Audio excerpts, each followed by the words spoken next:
공무원 피살 사건과 관련해 김정은 국무위원장이 불미스러운 일이 발생해 미안하게 생각한다고 사과했습니다. 청와대는 이 사건에 앞서 남북 정상이 친서를 교환했다며 전문을 공개했습니다. 미 국무부는 김 위원장의 사과가 도움이 되는 조치라고 평가했습니다. 외신들도 김 위원장의 사과는 이례적인 일이라며 관계 악화를 막기 위한 의지라고 분석했습니다. 피살 공무원 이모 씨가 타고 있던 무궁화 10호에 대한 조사가 일단락돼 오늘 목포로 출발합니다. 이 씨의 월북 가능성에 대해 크게 반발하고 있는 유족들은 오늘 국회에서 공식 면담을 가집니다. 코로나19 신규 확진자가 하루 새 114명이 늘어나 사흘 연속 세 자릿수를 기록했습니다. 일본 정부는 한국인 포함 3개월 이상 체류자에 대한 신규 입국을 허용하기로 했습니다. 주말인 오늘은 대체로 맑고 일교차가 크겠습니다. 강원 영동과 경북 동해안에는 비가 내리겠습니다. 여러분 안녕하십니까? 코로나19 통합 뉴스룸 주말 뉴스광장 순서 시작하겠습니다. 서해상에서 우리 공무원이 피살된 사건과 관련해 정부가 강력하게 유감을 표명한 지 하루 만에 북한이 통지문을 보내왔습니다. 불미스러운 일로 대단히 미안하게 생각한다. 이례적인 사과가 담겨 있었습니다. 첫 소식 정창화 기자입니다. 북한은 어제 오전 노동당 중앙위원회 통일전선부 명의로 통지문을 보내왔습니다. 김 위원장은 먼저 우리 측에 사과의 뜻을 전했습니다. 우리 측 수역에서 뜻밖의 불미스러운 일이 발생하여 문재인 대통령과 남녘 동포들에게 커다란 실망감을 더해준 데 대해 대단히 미안하게 생각한다는 김 위원장의 공식 사과는 공무원이 피살되고 시신이 훼손됐다는 우리 정부 발표가 있은 지 하루 만입니다. 통지문에는 일어나지 말아야 할 일이 발생했다는 북한 지도부의 평가와 똑같은 불상사를 막겠다는 재발 방지 대책이 포함됐습니다. 남북 신뢰와 존중 관계가 허물어지지 않도록 각성하겠다며 향후 남북관계 지속에 대한 북한 지도부의 기대도 담겼습니다. 다만 피살 경위와 관련해 불법 침입자로 여겨 총기를 발포했다고 인정했지만 시신 훼손 부분에 대해선 사실상 부인했습니다. 문 대통령은 북한 측 통지문을 전달받은 뒤 국군의 날 기념식에 참석했습니다. 공무원 피살 사건이나 북한 관련 언급 없이 강한 안보 대비 태세를 강조했습니다. 국민의 생명과 안전을 위협하는 그 어떤 행위에 대해서도 단호히 대응할 것임을 국민들께 약속드립니다.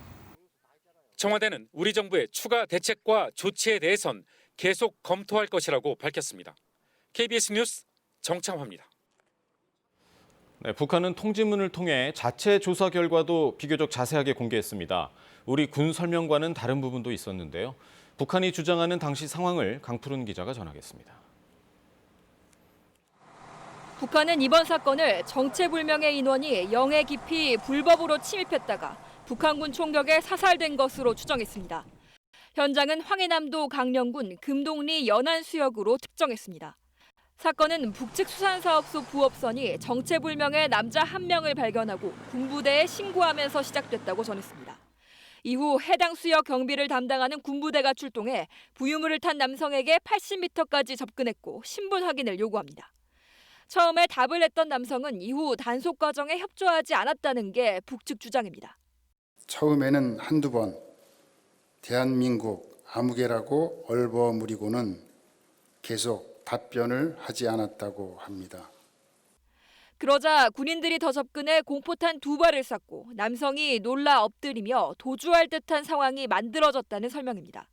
이때 남성이 뭔가를 몸에 뒤집어 쓰려는 행동을 한 것 같다는 군인들 진술도 있었다고 덧붙였습니다.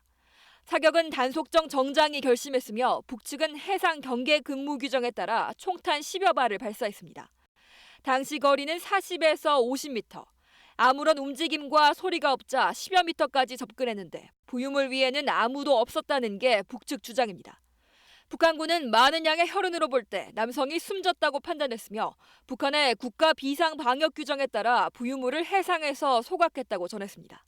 KBS 뉴스 강푸른입니다. 네, 이렇게 북한이 통지문에서 밝힌 당시 상황은 우리 군이 내놓은 설명과는 상당한 차이가 있습니다.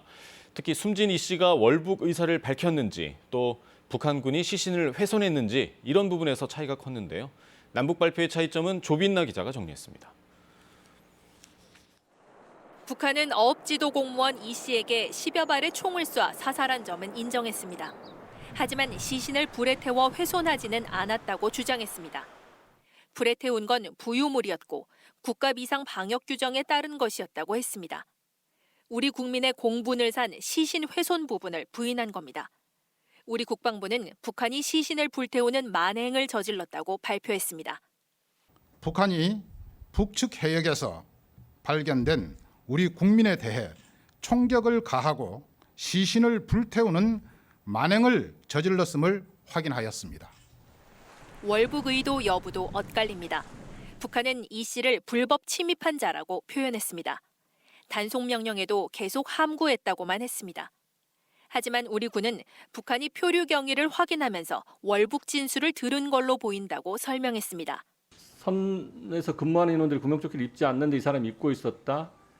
부유물을 이제 갖고 있었다. 월북 의사가 있었던 걸로 보여진다는 이제 정보를 종합해서 사격 명령을 누가 내렸는지도 엇갈립니다. 북한은 배의 지휘권자인 정장 지시로 발표했고 우리 군은 상부 지시, 해군 지휘 계통의 지시가 있었을 것으로 판단했습니다. 지휘권자에 따라 책임 소재가 크게 달라지는 중요한 부분입니다.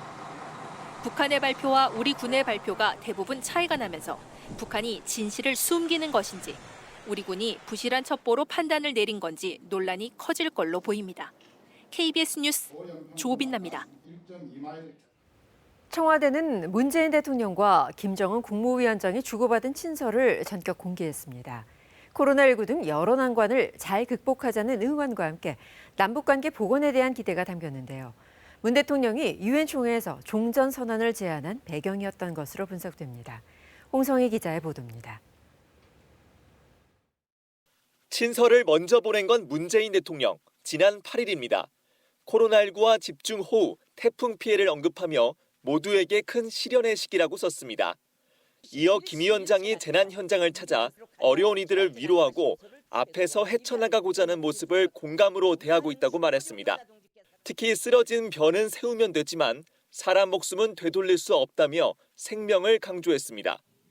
8천만 동포의 생명과 안위를 지키는 것은 우리가 어떠한 도전과 난관 속에서도 반드시 지켜내야 할 가장 근본일 것입니다. 서로 돕지 못하는 현실이 안타깝다고도 했는데 문 대통령은 그동안 북한에 대해 방역과 보건 협력을 제안해왔습니다. 나흘 뒤 도착한 김정은 위원장의 답장. 아픔을 겪고 있는 남녘과 함께하고 싶은 진심을 전한다고 썼습니다. 막중한 부담을 홀로 이겨낼 문 대통령의 노고라는 표현을 쓰며 위기를 이겨낼 것으로 믿는다고 말했습니다. 남북관계 개선에 대한 기대를 내비쳤습니다. 끔찍한 올해의 이 시간들이 속히 흘러가고 좋은 일들이 차례로 기다릴 그런 날들이 하루빨리 다가오기를 손꼽아 기다리겠습니다. 이로부터 사흘 뒤인 15일, 문 대통령이 종전선언이 담긴 유엔 연설을 녹화했는데 친서가 배경 중 하나였던 것으로 분석됩니다. 친서 교환은 지난 3월 이후 6개월 만입니다. 개성 연락사무소 폭파 등 경색된 남북관계에도 정상 간 대화는 이어졌습니다. 그러나 청와대는 현재 상황에서는 남북관계에 대한 기대를 언급할 때가 아니라고 밝혔습니다. KBS 뉴스 홍성입니다. 미 국무부도 신속하게 입장을 내고 김정은 위원장의 사과는 도움이 되는 조치라고 평가했습니다. 외신들은 북한 지도자가 특정 현안에 대해 남측에 사과한 것은 이례적이라며 관계 악화를 막기 위한 의지를 보인 것이라고 분석했습니다. 버지니아에서 서지영 특파원입니다. 김정은 위원장의 공개 사과에 대한 미 정부의 평가는 일단 긍정적입니다. 미 국무부 대변인은 KBS 서면 질의에 대한 답변에서 북한이 한국 정부의 사과와 함께 경위 설명을 한 것을 알고 있다고 밝혔습니다. 이어 북한의 사과는 도움되는 조치라고 덧붙였습니다. 도움되는 조치에 대한 부연 설명은 없었지만 북한이 상황 악화를 막기 위해 필요한 조치를 취했다는 뜻으로 읽힙니다. 아울러 피살 공무원의 가족과 친구들에게 깊은 애도를 표한다고 말했습니다. 미 국무부는 또 전날 밝혔던 입장도 재확인했습니다. 동맹인 한국이 북한을 규탄하고 자세한 해명을 요구한 것을 지지한다. 한미 동맹을 다시 한번 강조한 것으로 풀이됩니다. 외신들도 김 위원장의 사과 소식을 긴급 뉴스로 전하면서 이례적이라고 평가했습니다. CNN은 김 위원장이 군부가 저지른 잘못에 대해 공개적으로 사과한 건 보기 드문 일이라고 전했습니다. 워싱턴 포스트는 북한이 총격에 대한 사과를 하고 한국 정부가 남북 정상의 서신을 공개한 것은 어느 쪽도 관계 악화의 위험을 무릅쓰지 않을 것을 시사한 것이라고 분석했습니다. 영국 BBC는 그럼에도 불구하고 한국인들이 이 일을 쉽게 용서하거나 잊어버리지 않을 것 같다고 전했습니다. 다만 한국인들의 분노를 누그러뜨리는데 김 위원장의 개인적인 사과가 어느 정도 역할을 할지도 모른다고 조심스럽게 전망했습니다. 이런 가운데 이도훈 한반도 평화교섭본부장이 오는 27일 워싱턴을 방문해 스티븐 비건 국무부 부장관과 북핵 수석대표 협의를 할 예정입니다. 다음 달 초 폼페이오 국무장관의 방한을 앞두고 열리는 이번 협의에서 양측은 피살 공무원 사건과 관련해 한반도 정세에 미칠 영향과 비핵화 협상 재개를 위한 방안 마련을 위해 머리를 맞댈 것으로 보입니다. 버지니아에서 KBS 뉴스 서지영입니다. 피살된 공무원 이 씨가 있었던 어업지도선 무궁화 10호에 대한 조사는 마무리됐습니다. 연평도 해상에서 진행됐던 조사를 마무리한 무궁화 10호는 목포로 이동할 예정입니다. 연평도에 있는 기자 전화 연결돼 있습니다. 이효준 기자, 조사는 언제 마무리됐습니까? 네, 조사는 어제 저녁 9시쯤 마무리됐습니다. 해양경찰은 어제 저녁 9시 무궁화 10호에 대한 2차 조사를 끝냈다고 밝혔습니다. 금요일에 이어 어제 오후엔 과학수사관이 추가로 승선했습니다. 선박의 행적을 기록하는 GPS 플로터를 확인해 무궁화 10호의 움직임을 파악했습니다. 또한 디지털 포렌식 작업도 이어졌는데요. 사건 발생 이틀 전부터 고장난 선내 CCTV와 피살된 이 씨가 실종 전에 사용한 공용 컴퓨터 등을 조사했습니다. 이 밖에 해경은 이 씨의 금융과 보험 계좌, 휴대전화 통화 내용 등도 보고 있습니다. 네, 그럼 무궁화 10호는 연평도에 더 있을 이유가 없을 텐데 언제 이동을 합니까? 네, 무궁화 10호는 오늘 아침 8시에 출항지인 목포로 이동할 예정입니다. 연평도 해상에서 조사가 마무리되면서 선박 이동이 결정된 겁니다. 하지만 기상 상황 등 변동 사항이 생기면 출발 시각은 언제든 바뀔 수 있습니다. 해경 관계자는 이후 추가 조사가 필요하다면 목포에서 이뤄질 예정이라고 설명했습니다. 또한 이 씨 시신을 찾기 위한 수색 작업은 해가 뜨는 대로 재개됩니다.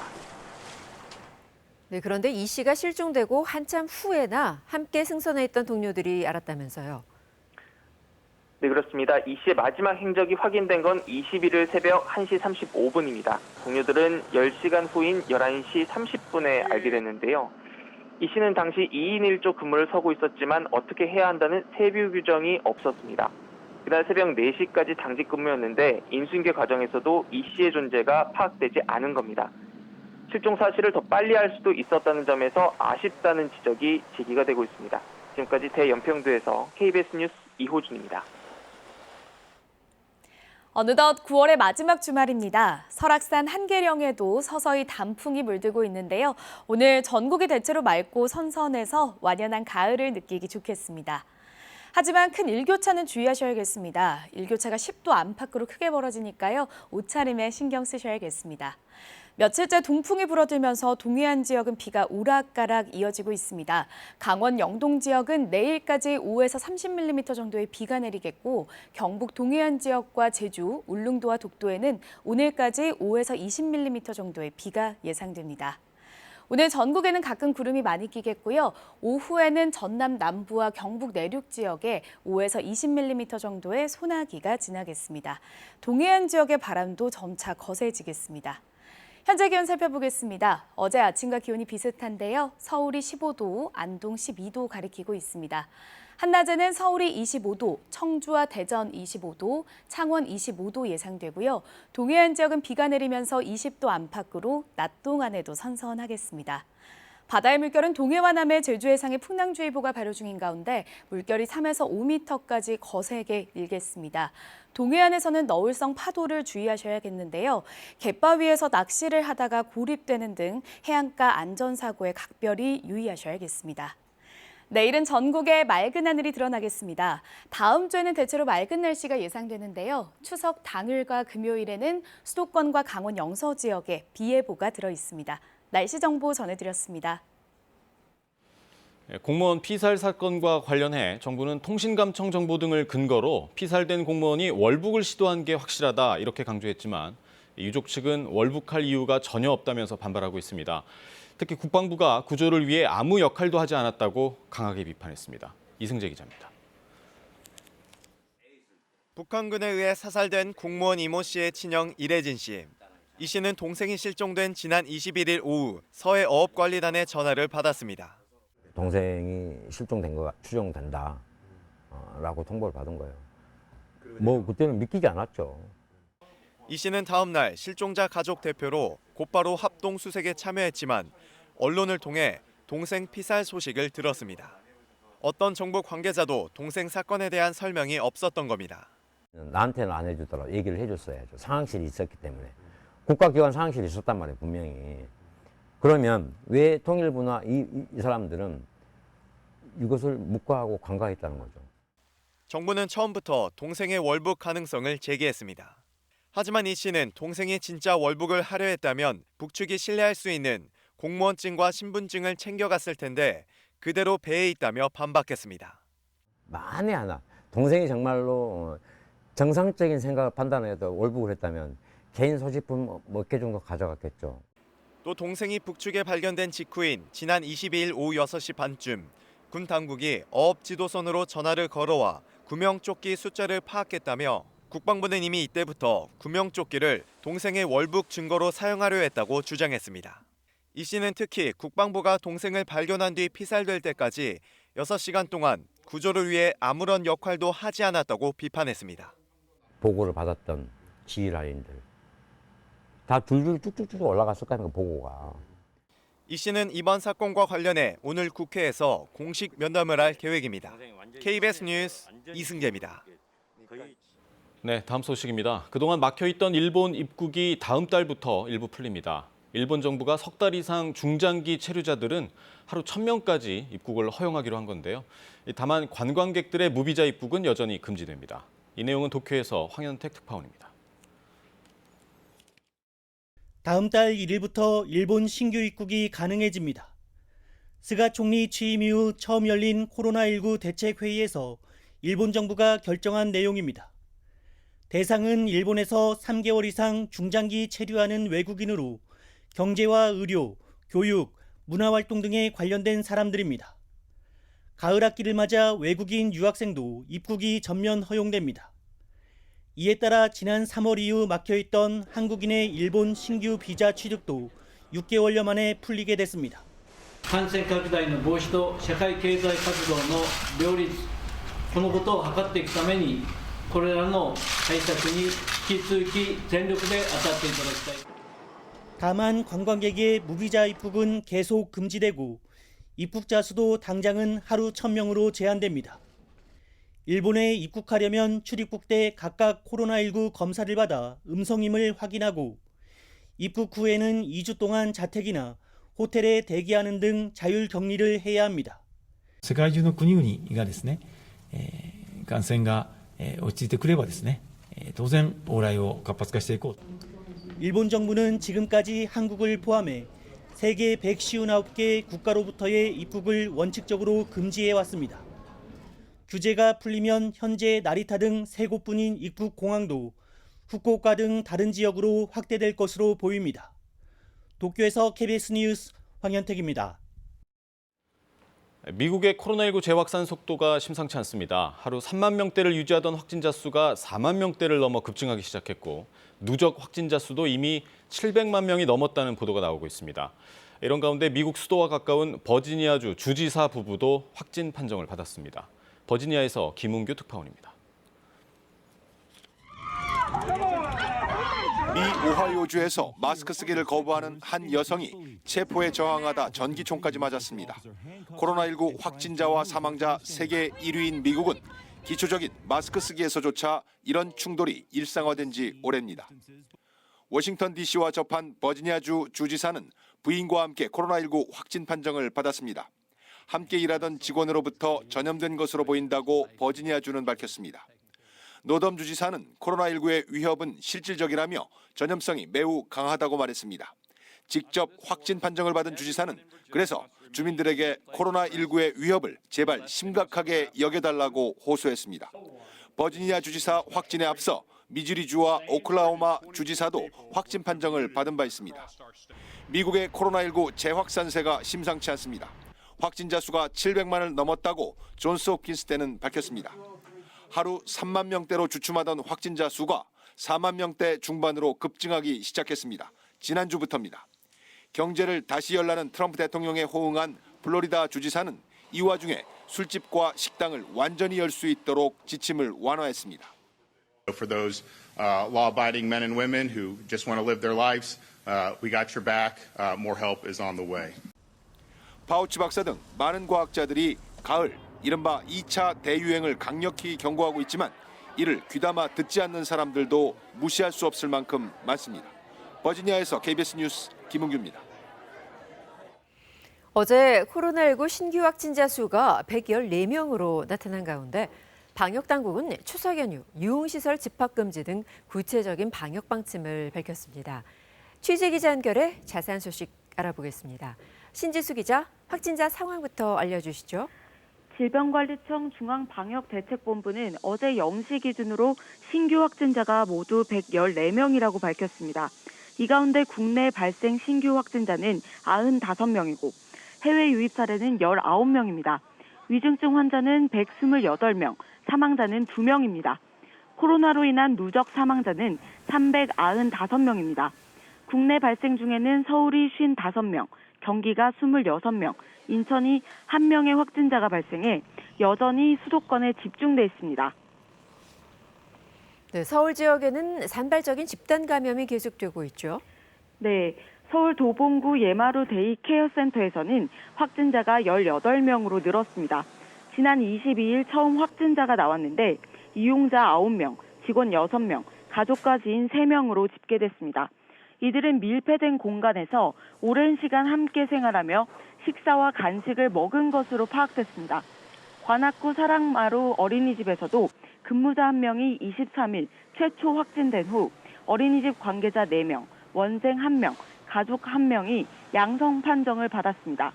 서울시는 역학조사 결과 화장실 등을 공동 사용하고 거실에서 함께 식사하는 등 노출 위험이 있다고 밝혔습니다. 강남구의 부동산 업체 DYD 벨로먼트에서도 5명이 확진됐습니다. 네, 추석을 앞두고 있는데요. 정부가 구체적인 특별 방역 대책을 내놨죠. 네, 정부는 28일부터 다음 달 11일까지 추석 연휴 특별 방역 기간으로 정했는데요. 먼저 비수도권의 경우 2주간 유흥시설 집합 금지 조치를 실시합니다. 다만 다음 달 5일부터는 지자체가 상황에 따라 유흥시설 영업 여부를 정할 수 있습니다. 수도권에서는 고향에 내려가지 않는 시민들이 많이 찾을 것으로 보이는 식당, 놀이공원, 영화관에 대한 방역을 강화할 예정입니다. 뛰어앉기, 사전 예약하기 등을 철저히 지키도록 하겠다는 겁니다. 다만 정부는 국민들의 피로감을 해소하기 위해 미술관, 박물관, 도서관 등 실내 국공립시설을 다시 개장하기로 했습니다. 대신 이용 인원을 절반 이하로 제한하기로 했습니다. 추석 2주 동안 음주운전 단속도 강화됩니다. 늦은 시간에 음주 행위를 줄이겠다는 방침입니다.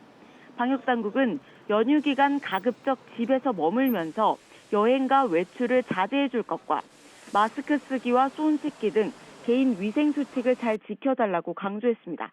지금까지 사회부에서 KBS 뉴스 신지수입니다. 어제까지 사흘 연속 다시 코로나19 확진자가 3자릿수를 기록하고 있는데요. 일부 보수단체는 경찰의 개천절 도심 집회 금지 방침을 받아들일 수 없다며 법원에 행정소송을 냈습니다. 경찰은 서울 전역에 걸쳐 3중으로 검문소를 설치해 개천절 집회를 원천 봉쇄하겠다고 밝혔습니다. 문예슬 기자가 보도합니다. 지난달 광복절, 서울 광화문에서 열린 대규모 집회를 주도했던 8.15 비대위. 비대위에 참여했던 한 보수단체가 법원에 행정소송을 제기했습니다. 코로나19 확산을 막겠다며 경찰이 통보한 집회 금지 처분을 받아들일 수 없다는 이유입니다. 또 본안 소송 결과가 나올 때까지 집회 금지 처분의 효력을 일단 중단해달라며 집행 정지 신청도 함께 냈습니다. 이들은 방역 수칙을 지킬 수 있는데도 기계적으로 모든 집회를 금지해선 안 된다며 개천절 집회를 강행하겠다고 밝혔습니다. 우리 국민들이 집회를 통해서 이 정권과 맞서는 길 말고는 우리는 없다고 생각하기 때문에 앞서 또 다른 보수단체는 개천절 군중 집회를 취소하는 대신 차량을 이용한 집회를 열겠다고 예고했습니다. 경찰은 경찰청장과 전국의 지방경찰청장이 모인 화상회의에서 모든 경찰력을 동원해 집회를 원천 봉쇄하겠다고 예고했습니다. 도심권 진입을 차단하고 주요 집결 예정 장소에는 경력과 장비를 최대한 동원하여 집결을 철저히 차단할 것입니다. 이를 위해 서울시 경계와 주요 한강다리, 4대 문안 거점 지역에 3중으로 검문소를 운영하기로 했습니다. 경찰은 차량 집회도 금지 통보하고 집회 참여자의 차량 견인, 운전면허 정지 취소 등의 강력한 조치를 하기로 했습니다. 한편 중앙사고수습본부는 광복절 집회로 600여 명의 확진자가 발생하는 등 막대한 사회경제적 비용이 발생했다며 개천절 집회가 허용돼서는 안 된다는 의견서를 서울행정법원에 제출했습니다. KBS 뉴스 문예슬입니다. 그렇다면 이번 추석 연휴 각 시설별로 지켜야 할 방역 수칙은 구체적으로 어떤 것들이 있을까요? 열차는 좌석의 50%만 이용할 수 있고 고속도로 통행료도 이번엔 징수합니다. 음식점과 영화관, 커피 전문점 등에서 거리 뛰어넘기는 필수입니다. 김민혁 기자입니다. 연휴 기간 고향 방문을 위해 가장 많이 이용하는 KTX. 올해 추석은 지난해와 조금 다르게 운영됩니다. 보시는 것처럼 창가 좌석에만 앉을 수 있는데 코로나19 감염을 막기 위해 전체 좌석 인원의 50% 이내로 제한되고 마스크도 반드시 착용해야 합니다. KTX가 그렇게 사람 간의 거리가 넓은 편이 아니라 가지고 솔직히 가는 동안 불편할 수 있는데 뛰어 앉아야 된다고 생각을 해요. 자차를 이용하는 경우 고속도로 통행료 올해는 내야 합니다. 연휴 기간 요양시설과 요양병원의 면회는 계속 금지되지만 명절 특수성을 고려해 영상 면회를 요청하면 할 수 있습니다. 사람들이 한꺼번에 많이 모일 수 있는 경기장 관람은 계속 금지됩니다.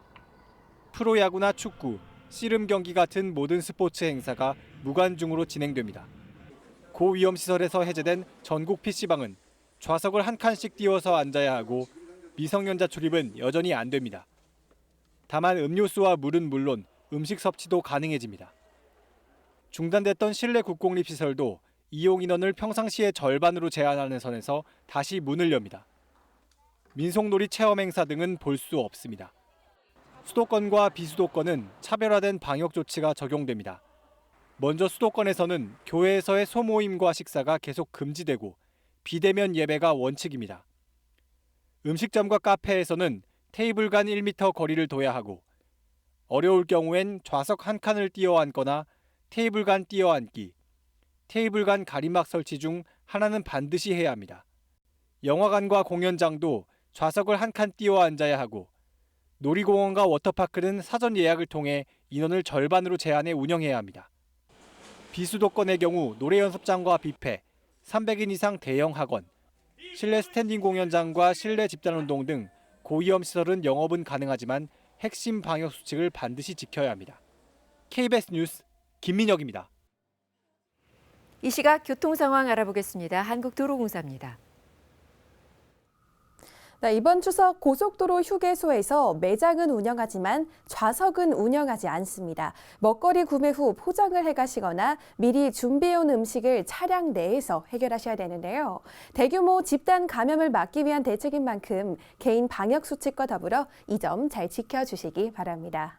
네, 시각 50번 영동선은 지방방만 정체가 시작됐습니다. 초입 구간인 서창 일대 주춤하고요. 수도권 제1순환선 경기동 쪽 판교 방면은 상일 일대 차 간격을 좁힙니다.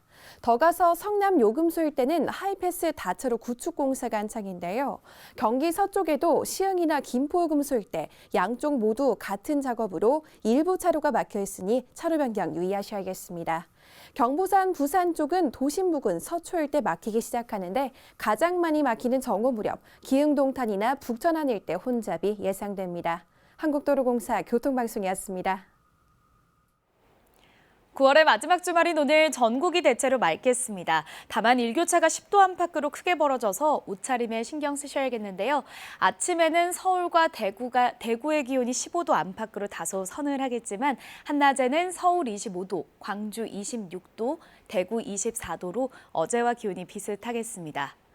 며칠째 동풍이 불어들면서 동해안 지역에는 비가 오락가락 내리고 있는데요. 지금은 강원 영동 지역과 제주도에 약하게 비가 내리는 곳이 있습니다. 강원 영동 지역은 내일까지 5에서 30mm 정도의 비가 예상되고 경북 동해안 지역과 제주는 오늘까지 5에서 20mm 정도의 비가 내리다 그치겠습니다.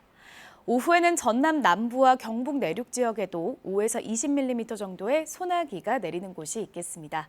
현재 기온 살펴보겠습니다. 서울이 15도, 부산 17.7도 등으로 어제 아침과 기온이 비슷합니다.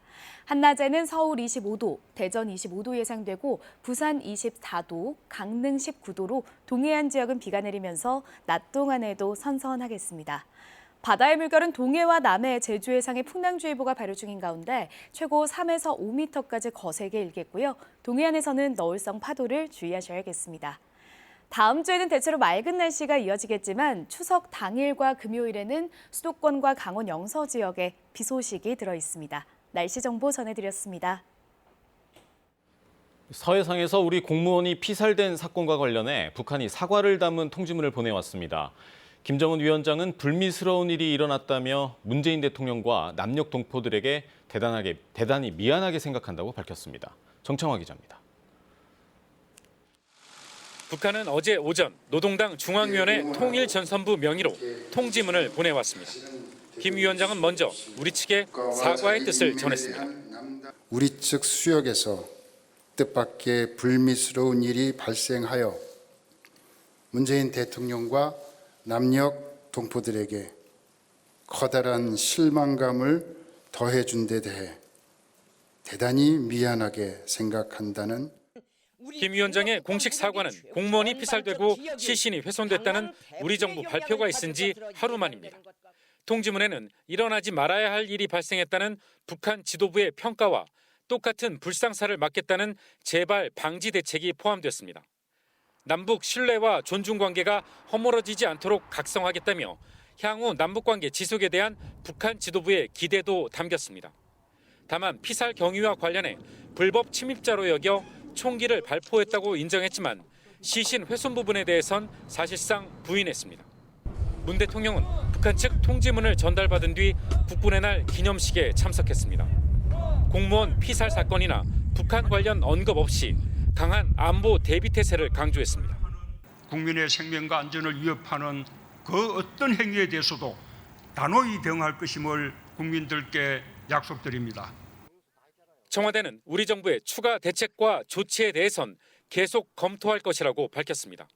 KBS 뉴스 정창화입니다. 청와대가 문재인 대통령과 김정은 국무위원장이 주고받은 친서를 전격 공개했습니다. 코로나19 등 여러 난관을 잘 극복하자는 말과 함께 남북관계 복원에 대한 기대도 담겼는데요. 이 부분은 문 대통령이 유엔 총회에서 종전선언을 제안한 배경이었던 것으로 보입니다. 이 내용은 홍성희 기자입니다. 친서를 먼저 보낸 건 문재인 대통령. 지난 8일입니다. 코로나19와 집중호우, 태풍 피해를 언급하며 모두에게 큰 시련의 시기라고 썼습니다. 이어 김 위원장이 재난 현장을 찾아 어려운 이들을 위로하고 앞에서 헤쳐나가고자 하는 모습을 공감으로 대하고 있다고 말했습니다. 특히 쓰러진 벼는 세우면 되지만 사람 목숨은 되돌릴 수 없다며 생명을 강조했습니다. 8천만 동포의 생명과 안위를 지키는 것은 우리가 어떠한 도전과 난관 속에서도 반드시 지켜내야 할 가장 근본일 것입니다. 서로 돕지 못하는 현실이 안타깝다고도 했는데 문 대통령은 그동안 북한에 대해 방역과 보건 협력을 제안해왔습니다. 나흘 뒤 도착한 김정은 위원장의 답장. 아픔을 겪고 있는 남녘과 함께하고 싶은 진심을 전한다고 썼습니다. 막중한 부담을 홀로 이겨낼 문 대통령의 노고라는 표현을 쓰며 위기를 이겨낼 것으로 믿는다고 말했습니다. 남북관계 개선에 대한 기대를 내비쳤습니다.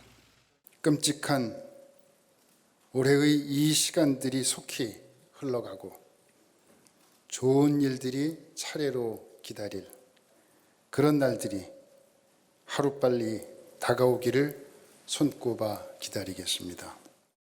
1호부터 사흘 뒤인 15일, 문 대통령이 종전선언이 담긴 유엔 연설을 녹화했는데 친서가 배경 중 하나였던 것으로 분석됩니다. 친서 교환은 지난 3월 이후 6개월 만입니다.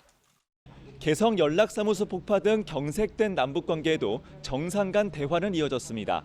그러나 청와대는 현재 상황에서는 남북관계에 대한 기대를 언급할 때가 아니라고 밝혔습니다. KBS 뉴스 홍성입니다. 민주당 이낙연 대표는 KBS에 출연해 북한과의 공동조사 이야기가 나올 수 있고 이를 위해서는 남북 간 대화가 불가피하다고 밝혔습니다. 우리 군의 대응이 안일했다는 비판엔 실시간 대응에 한계가 있었을 것이라고 군을 감쌌습니다. 임세영 기자입니다. KBS 뉴스라인에 출연한 민주당 이낙연 대표는 남북관계 현실이 냉엄하다는 변하지 않는 현실은 변하게 해야 하고 북한의 이례적인 사과처럼 변한 현실은 살려나가야 한다고 했습니다. 남북 간 발표가 엇갈리는 부분에 대해서는 공동조사도 가능할 것이라고 내다봤습니다. 시신의 수습이라든가 또 서로 간의 사건에 대한 그 생각이 다르기 때문에 공동조사 얘기가 나올 수도 있겠다 이렇게 생각합니다. 공동조사를 하려면 또 대화가 불가피할 거라고 기대를 나타냈습니다. 이낙연 대표는 우리 군의 대응이 안일했다는 비판에 대해서는 피격 현장이 실시간으로 파악되는 게 아니기 때문에 실시간 대응에는 한계가 있을 수밖에 없다고 답했습니다. 입수된 첩보가 있었는데 나중에 그 첩보들을 종합해 보니까 그때 있었던 일이 이것 같다라는 그 추정 또는 정리지요. 유력 대선 후보기도 한 이낙연 대표는 다음 대선의 시대 정신 화두는 위기 관리라고 강조했습니다. 그 기준에 맞춰서 본인 스스로 점수를 매기신다면 몇 점 주시겠습니까? 60점 좀 넘을까 말까 부족한 게 많습니다. 이낙연 대표는 친문 강성 지지자들이 부담도 있지만 부정적인 것만 봐서는 안 되고 긍정적으로 활용할 필요도 있다고 설명했습니다. KBS 뉴스 임세웅입니다. 방역당국이 오는 28일부터 다음 달 11일까지 추석 특별 방역기간 동안 실시할 방역대책을 발표했습니다. 대규모 인파가 모이는 행사는 모두 금지되고 유흥시설과 주점 등 고위험시설에 대해선 집합금지 조치가 내려집니다. 서병립 기자의 보도입니다. 추석 특별방역대책의 핵심은 연휴 기간 동안 거리 두기 2단계의 핵심 방역 조치가 전국적으로 적용된다는 점입니다. 이에 따라 마을잔치나 지역축제, 민속놀이대회 같은 실내 50인, 실외 100인 이상 모임이나 행사는 전면 금지됩니다. 인파가 몰릴 가능성이 높은 전통시장과 관광지 등은 방역수칙 이행 여부에 대한 점검과 단속이 강화됩니다. 또 연휴 기간 수도권은 기성이나 여행이 줄면서 사람들이 식당이나 문화시설로, 비수도권은 기성객이나 여행객이 유흥시설이나 유명 관광지로 몰릴 것으로 보고 지역별 방역 조치에 차별화를 두기로 했습니다. 수도권에선 이용 증가가 예상되는 음식점, 커피 전문점, 영화관 등 다중이용시설의 방역 수칙을 강화하고 클럽과 유흥주점 등 11종류 고위험시설의 집합금지도 그대로 유지됩니다. 고위험시설의 집합금지가 대부분 해제됐던 비수도권에선 5종류의 유흥시설과 직접 판매 홍보관의 2주간 집합금지 조치가 시행됩니다. 소중한 우리의 일상을 찾고 생활방역 1단계 거리두기 체계로 갈 수 있을지 아니면 다시금 코로나19의 재유행을 겪게 될 것인지 중요한 갈림길에 서 있습니다. 집합금지 조치를 위반할 경우 300만 원 이하의 벌금을 내야 하며 확진자가 발생할 경우 치료비 등에 대해 구상권이 청구됩니다. KBS 뉴스 서병립입니다. 코로나 시대 국내 비수도권 지역에서 가장 인기 있는 식도락 여행지가 강원도라는 빅데이터 조사 결과가 나왔습니다. 맛집이 많은 데다 수도권을 중심으로 코로나 환자가 계속 두세 자리 숫자를 유지하면서 코로나를 피하려는 사람들이 모여들고 있다는 분석이 나옵니다. 노지영 기자입니다. 산과 호수가 어우러진 절경이 한눈에 들어오는 강원도 춘천의 유명 카페입니다. 평일 낮인데도 관광객들로 가득합니다. 도심 외곽의 음식점도 상황이 비슷합니다. 제일 많을 때는 이제 주말이죠. 그래서 이제 금요일부터 해서 이제 주말 그때 이제 손님이 가장 많이 붐비는. 홍천의 한 고깃집은 점심때가 되기 전부터 차들이 들어차기 시작합니다. 상당수는 수도권 관광객들입니다. 안양에서는 한 1시간 40분 정도? 요즘 코로나 때문에 집에 아기가 유치원도 못 가고 그러잖아요. 근데 여기는 사람들도 아무래도 공기도 좋고. 실제로 한 통신사가 최근 2달치 맛집 탐색 애플리케이션 이용 현황 100만 건을 분석한 결과 비수도권 지역에선 강원도를 찾는 사람이 가장 많았습니다. 부산이나 인천보다도 이용률이 1%에서 2%포인트 이상 높았습니다. 특히 전국에서 멀더라도 꼭 찾아가는 맛집 상위 10곳 가운데 6곳은 강원도에 있었습니다. 수도권과 가까운 위치에 있으면서도 인제의 황태, 춘천의 닭갈비, 횡성의 한우 이런 다양한 지역 특산 맛집을 보유하고 있기 때문이라고 보고 있습니다. 코로나 시대를 맞아 상대적으로 감염 위험이 적은 곳을 찾는 관광의 흐름이 생겼다는 분석도 나옵니다. 서울은 아무래도 이제 이동 인구도 많고 하다 보니까 감염자도 많고 좀 위험 부담이 있긴 한데 여기는 그래도 가끔씩 이제 휴양으로 오다 보니까. 실제로 강원도는 영호남 등 다른 지역에 비해 코로나 환자 발생이 상대적으로 적은 상태를 유지하고 있습니다. KBS 뉴스 노정입니다. 요즘 코로나19로 실내에서 마스크 쓰고 있는 게 갑갑해 산을 찾는 분들 많은데요. 특히 단풍철 등산객이 크게 늘 것으로 예상됩니다. 실족이나 추락과 같은 사고가 이맘때쯤 많이 발생하는 만큼 각별히 주의해야겠습니다. 보도에 한솔 기자입니다. 다리에 붕대를 감은 남성이 소방 헬기에 실려 올라갑니다. 하산 도중 다리를 다쳤습니다. 선선한 날씨에 등산하기 딱 좋은 가을철. 요즘 같은 때 산행 중 실족이나 추락 등 안전사고도 증가합니다. 하산길에 본인의 체력을 안배하지 못해서 피로도나 이런 걸로 인한 탈진이나 발목 접질림 등의 사고가 발생하고 있습니다. 최근 3년 대전과 세종, 충남 지역의 경우만 해도 산악사고 1,200여 건 가운데 400여 건이 9월에서 11월 사이 집중적으로 발생했습니다. 산악사고에 대비한 소방대원들의 항공구조훈련. 실제 산악사고를 가정해 출동한 대원이 굵은 밧줄 하나에 의지해 하강하고 환자 모형이 실린 들것을 헬기로 실어 나릅니다. 올해 코로나19 확산으로 실내를 피해 등산객이 늘 것으로 예상돼 실시한 특별 훈련입니다. 구조당국은 부상 예방을 위해 산행 전엔 반드시 가벼운 스트레칭으로 몸을 풀어줘야 한다고 강조합니다. 또 가을철 해가 짧아져 길을 잃는 경우가 많은 만큼 일몰 2시간 전에는 하산해야 합니다. 저희가 GPS 위치를 추적할 수 있도록 휴대폰 배터리를 충분하게 충전. 그리고 어르신들 같은 경우에는 기력 저하로 인해서 힘드실 수 있으니까 간단한 간식거리를 챙기셔가지고. 특히 사고 대부분이 하산 과정에서 발생하는 만큼 체력을 고려해 무리한 산행은 피하는 게 좋습니다. KBS 뉴스 한솔입니다. 네, 앞서 코로나19 상황 속에 사람들이 많이 몰리는 지역이 강원도다 전해드렸는데요. 이번 추석 연휴에도 역시 강원도에 많은 사람들이 몰릴 것으로 보입니다. 리조트 호텔은 빈 방을 찾기가 힘들고 유명 캠핑장은 이제 예약하기 힘들 정도입니다. 주민들 불안감도 커지고 있습니다. 엄기숙 기자입니다. 산속 깊숙한 골짜기에 호젓하게 자리 잡은 민간 자연 휴양림입니다. 일반 캠핑장부터 오토 캠핑장, 통나무집까지 방역 지침대로 생활 속 거리를 충분히 두면서 자연 속에 머물기 좋아 찾는 사람이 많습니다. 추석 연휴 닷새 동안 마지막 날 하루를 빼곤 이미 예약이 꽉 찼습니다. 가족분들끼리 오시면은 다른 가족이랑 자연에서는 섞일 일은 없으니까 많이 쉬시러 많이 오시는 것 같아요. 강원도 내 유명 캠핑장은 자리가 동났습니다.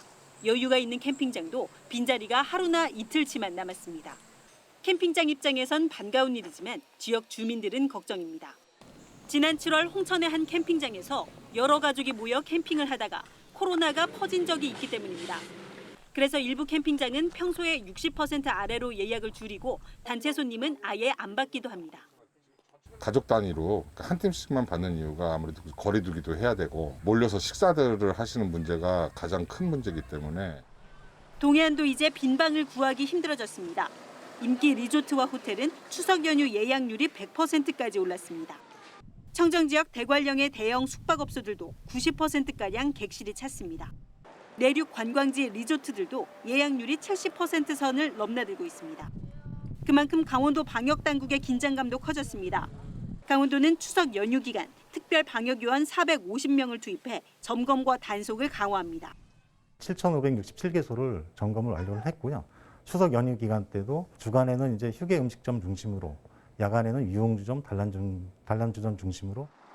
강원도는 특히 사람이 많이 오가고 마주치는 역과 터미널, 휴게소를 집중 관리할 예정입니다. KBS 뉴스 엄기숙입니다.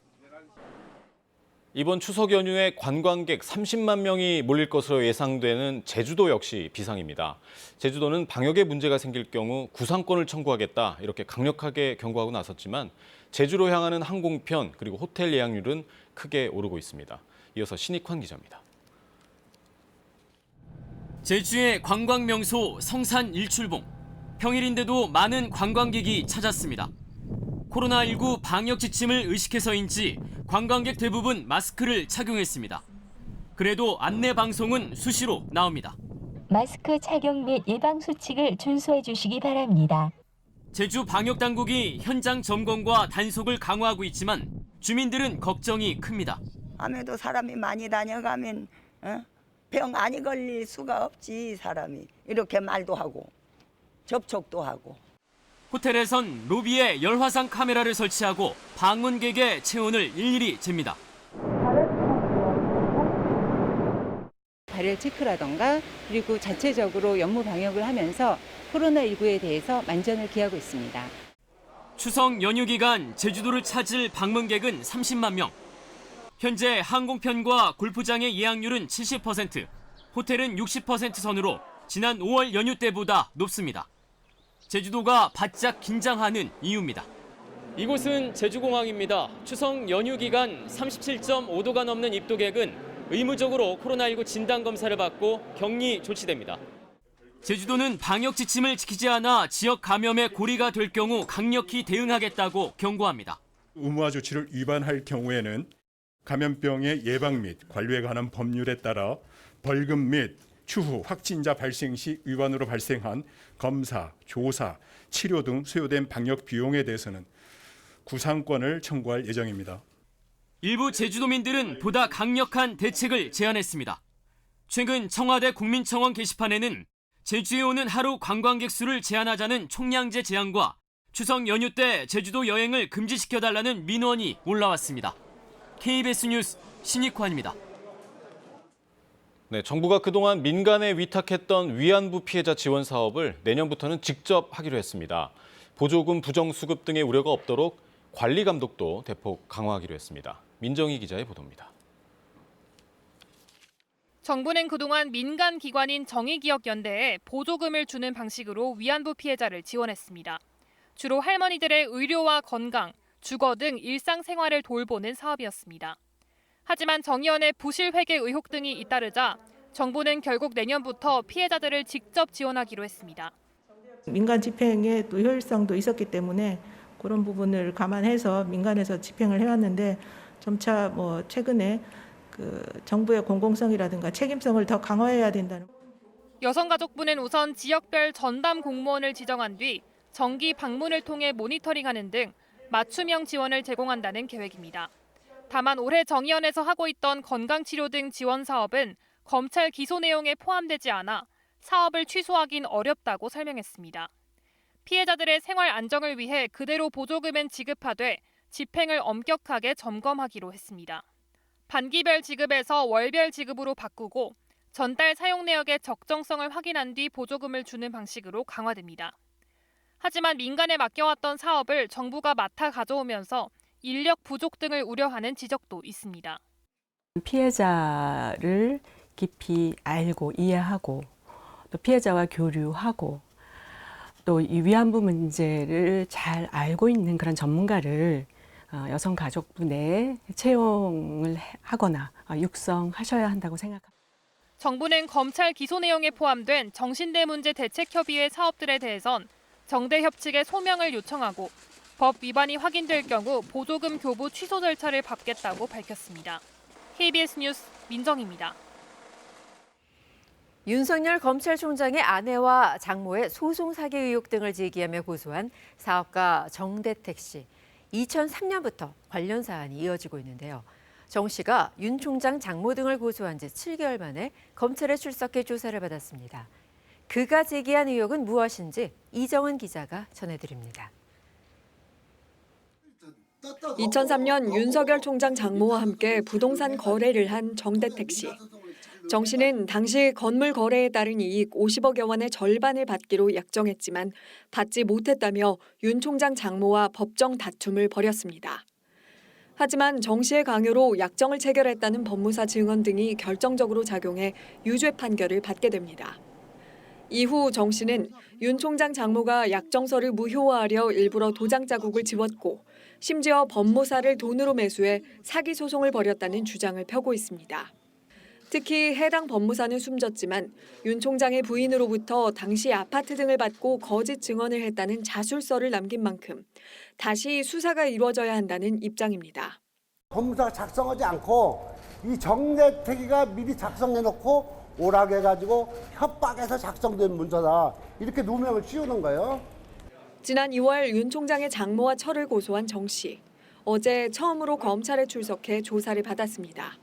정 씨는 사건 발생 당시 윤 총장이 부인과 결혼하기 전이었지만 이후 처가와 관련한 검찰 수사 과정에 윤 총장이 부당한 압력을 행사했다는 주장도 펴고 있습니다. 이와 관련해 법원이 숨진 법무사가 거짓 증언을 했다는 주장에 신빙성이 없다고 한 차례 판단한 상황이어서 검찰이 어떻게 접근할지 주목됩니다. 윤 총장 장모 측도 이미 몇 차례 법원 판단을 받은 사안이라는 입장을 밝혀왔습니다. 한편 검찰은 도이치모터스 주가 조작에 윤 총장 아내가 개입했다는 의혹 등 윤 총장 처가와 관련된 고발 건들에 대해 동시에 수사를 진행하고 있습니다. KBS 뉴스 이정은입니다. 일부 물량이 상온에 노출돼 접종이 중단된 독감 백신을 조사한 결과 이미 105명이 접종을 받은 것으로 확인됐습니다. 방역당국은 부작용 우려는 적다면서도 효과 검사를 하고 있다고 설명했습니다. 우한솔 기자가 보도합니다. 상온에 노출돼 접종이 중단된 독감 백신에 대해 방역당국이 조사한 결과 이미 105명이 접종을 받은 것으로 확인됐습니다. 서울과 부산, 그리고 전북, 전남 지역에서 13세 이상의 연령층이 접종을 받았습니다. 이 가운데 60여 명은 병원 한 곳에서 접종받았습니다. 조사 결과 이 병원에서는 정부 조달 물량과 민간 물량이 구분해 관리되지 않은 것으로 나타났습니다.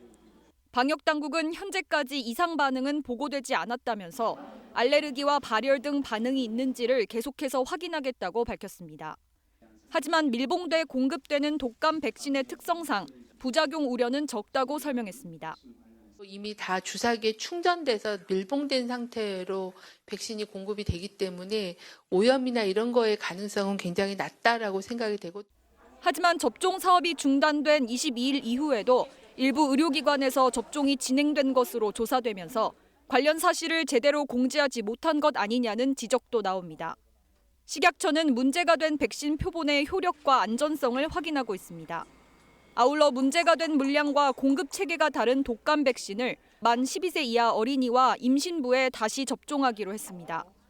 의료기관이 개별적으로 구매하는 백신으로 예방접종 도우미 누리집 등을 통해 병의원에 예약하면 됩니다. 앞서 방역당국은 독감 백신 1,259만 명분을 배송하는 과정에서 일부가 상온에 노출된 사실을 확인하고 지난 22일 예방접종 사업을 중단했습니다. KBS 뉴스 우한솔입니다. 전 세계 청소년들이 정한 기후행동의 날을 맞아 어제 세계 각지에서 온라인 시위가 열렸습니다. 코로나19 때문에 예년처럼 대규모 집회는 열지 못했지만 우리나라 청소년들도 정부와 정치권이 미래 세대의 생존을 위해 보다 적극적으로 기후위기에 대응해야 한다고 목소리를 높였습니다. 김민정 기자입니다.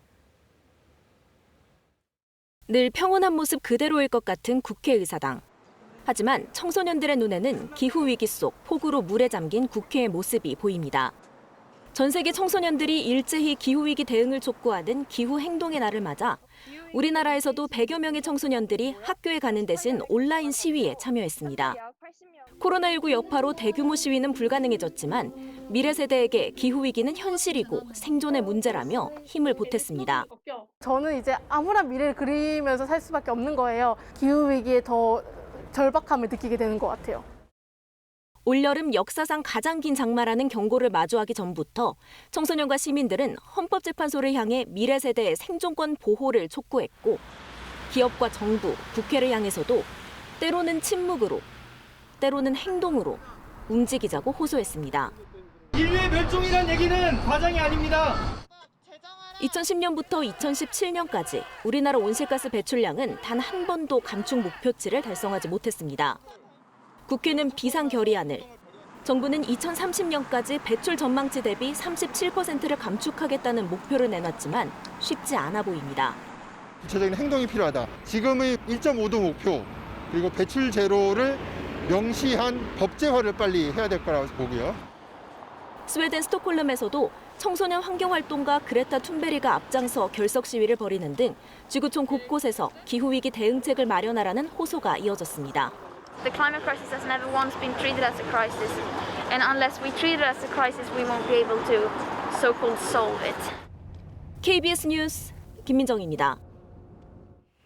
코로나19 확산으로 세계 최대 문화예술 도시 뉴욕의 공연예술 산업도 직격탄을 입었습니다. 박물관, 미술관 등은 제한적으로 문을 열기 시작했지만 공연계는 재개 시점을 예측하기 힘든 상황입니다. 뉴욕에서 한보경 특파원입니다. 뉴욕의 박물관들이 속속 다시 문을 열고 있습니다. 코로나19 확산으로 문을 닫은 지 거의 6개월 만입니다. I miss it very much. So this is my first visit to a museum since they've opened, and I'm hoping I get to see more of them. 미국 최대 미술관이자 뉴욕을 대표하는 메트로폴리탄 미술관도 관람객 수를 정원의 25%로 제한해 지난달 말부터 운영에 들어갔습니다. We've put in a tremendous amount of signage reminding people of the need to stay 6 feet apart, wearing a mask, having your temperature taken before you come into the building, and throughout the galleries. 맨해튼 센트럴 파크 곳곳에서는 다시 거리 공연도 등장했습니다. It's good. I'm glad that they're here. As long as they're staying safe, I hope that the community takes care of them. We're happy to have them back. 이렇게 세계 최대의 문화예술 도시가 코로나19의 고통을 딛고 다시 예술의 기지개를 켜는가 싶었지만 전망은 썩 밝지가 않습니다. 메트로폴리탄 오페라는 내년 9월까지 모든 공연을 중단한다고 현지 시간 그제 발표했습니다. 때문에 뮤지컬이 주요 무대인 브로드웨이 공연계도 당초 내년 1월까지 문을 닫는다고 했지만 이 기간이 더 연장될 가능성이 커졌습니다. 문화예술계의 침체는 뉴욕 경제에도 직격탄이 되고 있습니다. 뉴욕타임즈가 현지 시간 어제 코로나19로 문화 엔진이 꺼진 뉴욕이 이로 인해 경제 엔진도 꺼져가고 있다고 보도했습니다. 뉴욕의 공연예술 분야 28만 개의 일자리 중 지난 4월부터 넉 달간 15만 3천 개의 일자리가 사라졌다고 전했습니다. 뉴욕주 전체 경제에서 예술 문화 부분은 8% 가까이를 차지했고 관련 일자리도 50만 개를 창출한 걸로 뉴욕주 경제당국은 분석하고 있습니다. 내년 5월을 목표로 준비에 들어간 뮤지컬도 있긴 하지만 뉴욕이 예술의 에너지가 넘치는 예전의 그곳으로 언제 돌아갈 수 있을지는 알기 어렵다고 뉴욕타임즈는 덧붙였습니다. 뉴욕에서 KBS 뉴스 한보경입니다. 단풍을 보니 가을 느낌이 물씬 나시죠? 설악산 한계령에는 이렇게 가을빛이 물들어가고 있습니다. 주말인 오늘 전국이 대체로 맑겠지만 큰 일교차를 주의하셔야겠습니다. 옷차림에 각별히 유의하시기 바랍니다. 계속해서 동풍이 불어오면서 동해안 지역의 비는 오락가락 이어지고 있습니다. 지금 강원 영동 지역과 제주도에 약하게 비가 내리고 있는데요. 강원 영동 지역은 내일까지 5에서 30mm 정도의 비가 내리겠고 경북 동해안 지역과 제주에는 5에서 20mm 정도의 비가 오늘까지 내리겠습니다. 또 오후에는 전남 남부와 경북 내륙 지역을 중심으로 5에서 20mm 정도의 소나기가 내리는 곳이 있겠습니다. 현재 기온은 어제 아침과 비슷합니다. 한낮에는 서울이 25도, 청주 25도, 광주 26도, 부산 24도 예상되고요. 동해안 지역은 낮 동안에도 기온이 20도 안팎에 머물면서 선선하겠습니다. 바다의 물결은 동해와 남해 제주 해상에서 물결이 매우 거세게 일겠습니다. 동해안에서는 너울성 파도를 주의하셔야겠습니다. 다음 주에는 대체로 맑은 날씨가 이어지겠습니다. 날씨 정보 전해드렸습니다. 공무원 피살 사건과 관련해 김정은 국무위원장이 불미스러운 일이 발생해 미안하게 생각한다고 사과했습니다. 청와대는 이 사건에 앞서 남북 정상이 친서를 교환했다며 전문을 공개했습니다.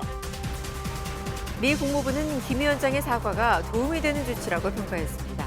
외신들도 김 위원장의 사과는 이례적인 일이라며 관계 악화를 막기 위한 의지라고 분석했습니다. 피살 공무원 이모 씨가 타고 있던 무궁화 10호에 대한 조사가 일단락돼 오늘 목포로 출발합니다.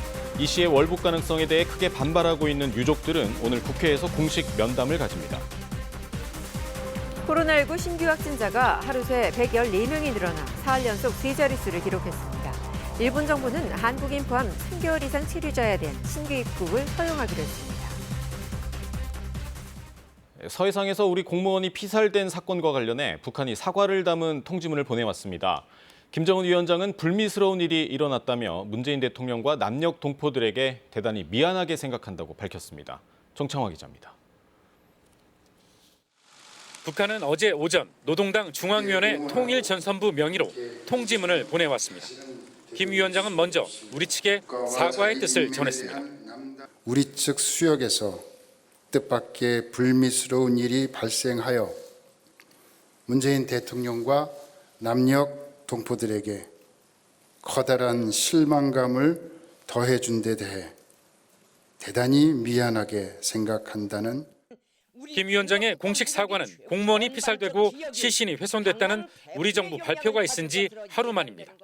통지문에는 일어나지 말아야 할 일이 발생했다는 북한 지도부의 평가와 똑같은 불상사를 막겠다는 재발 방지 대책이 포함됐습니다. 남북 신뢰와 존중 관계가 허물어지지 않도록 각성하겠다며 향후 남북 관계 지속에 대한 북한 지도부의 기대도 담겼습니다. 다만 피살 경위와 관련해 불법 침입자로 여겨 총기를 발포했다고 인정했지만 시신 훼손 부분에 대해선 사실상 부인했습니다.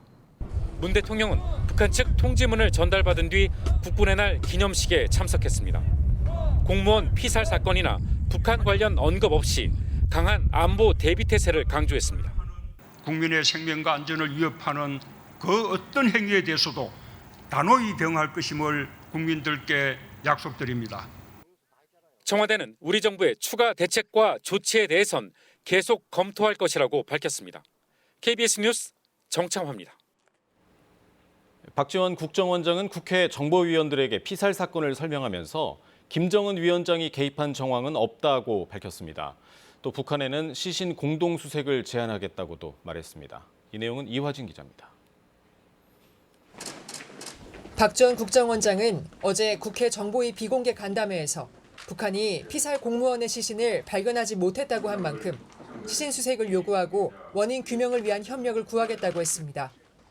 시신이 남쪽으로 표류하고 있을 수도 있다며 정부도 적극적으로 수색하겠다고 밝혔습니다. 진상조사가 필요하고 두 번째는 재발 방지책을 그 진상조사 결과에 기초해서 어떻게 마련하는지 그 부분이 후속 조치로 진행이 돼야 된다. 북한도 어제 통지문에서 재발 방지 조치를 언급한 만큼 남북 간의 협의 가능성이 제기됩니다. 단속 과정에 사소한 실수나 큰 오해를 부를 수 있는 일이 없도록 앞으로는 해상에서의 단속 취급 전 과정을 수록하는 체계를 세우라고 지시하였습니다. 박지원 국정원장은 또 실종 공무원이 피살되기 전에 북한 김정은 위원장이 보고를 받지 않은 것으로 판단한다고 말했습니다.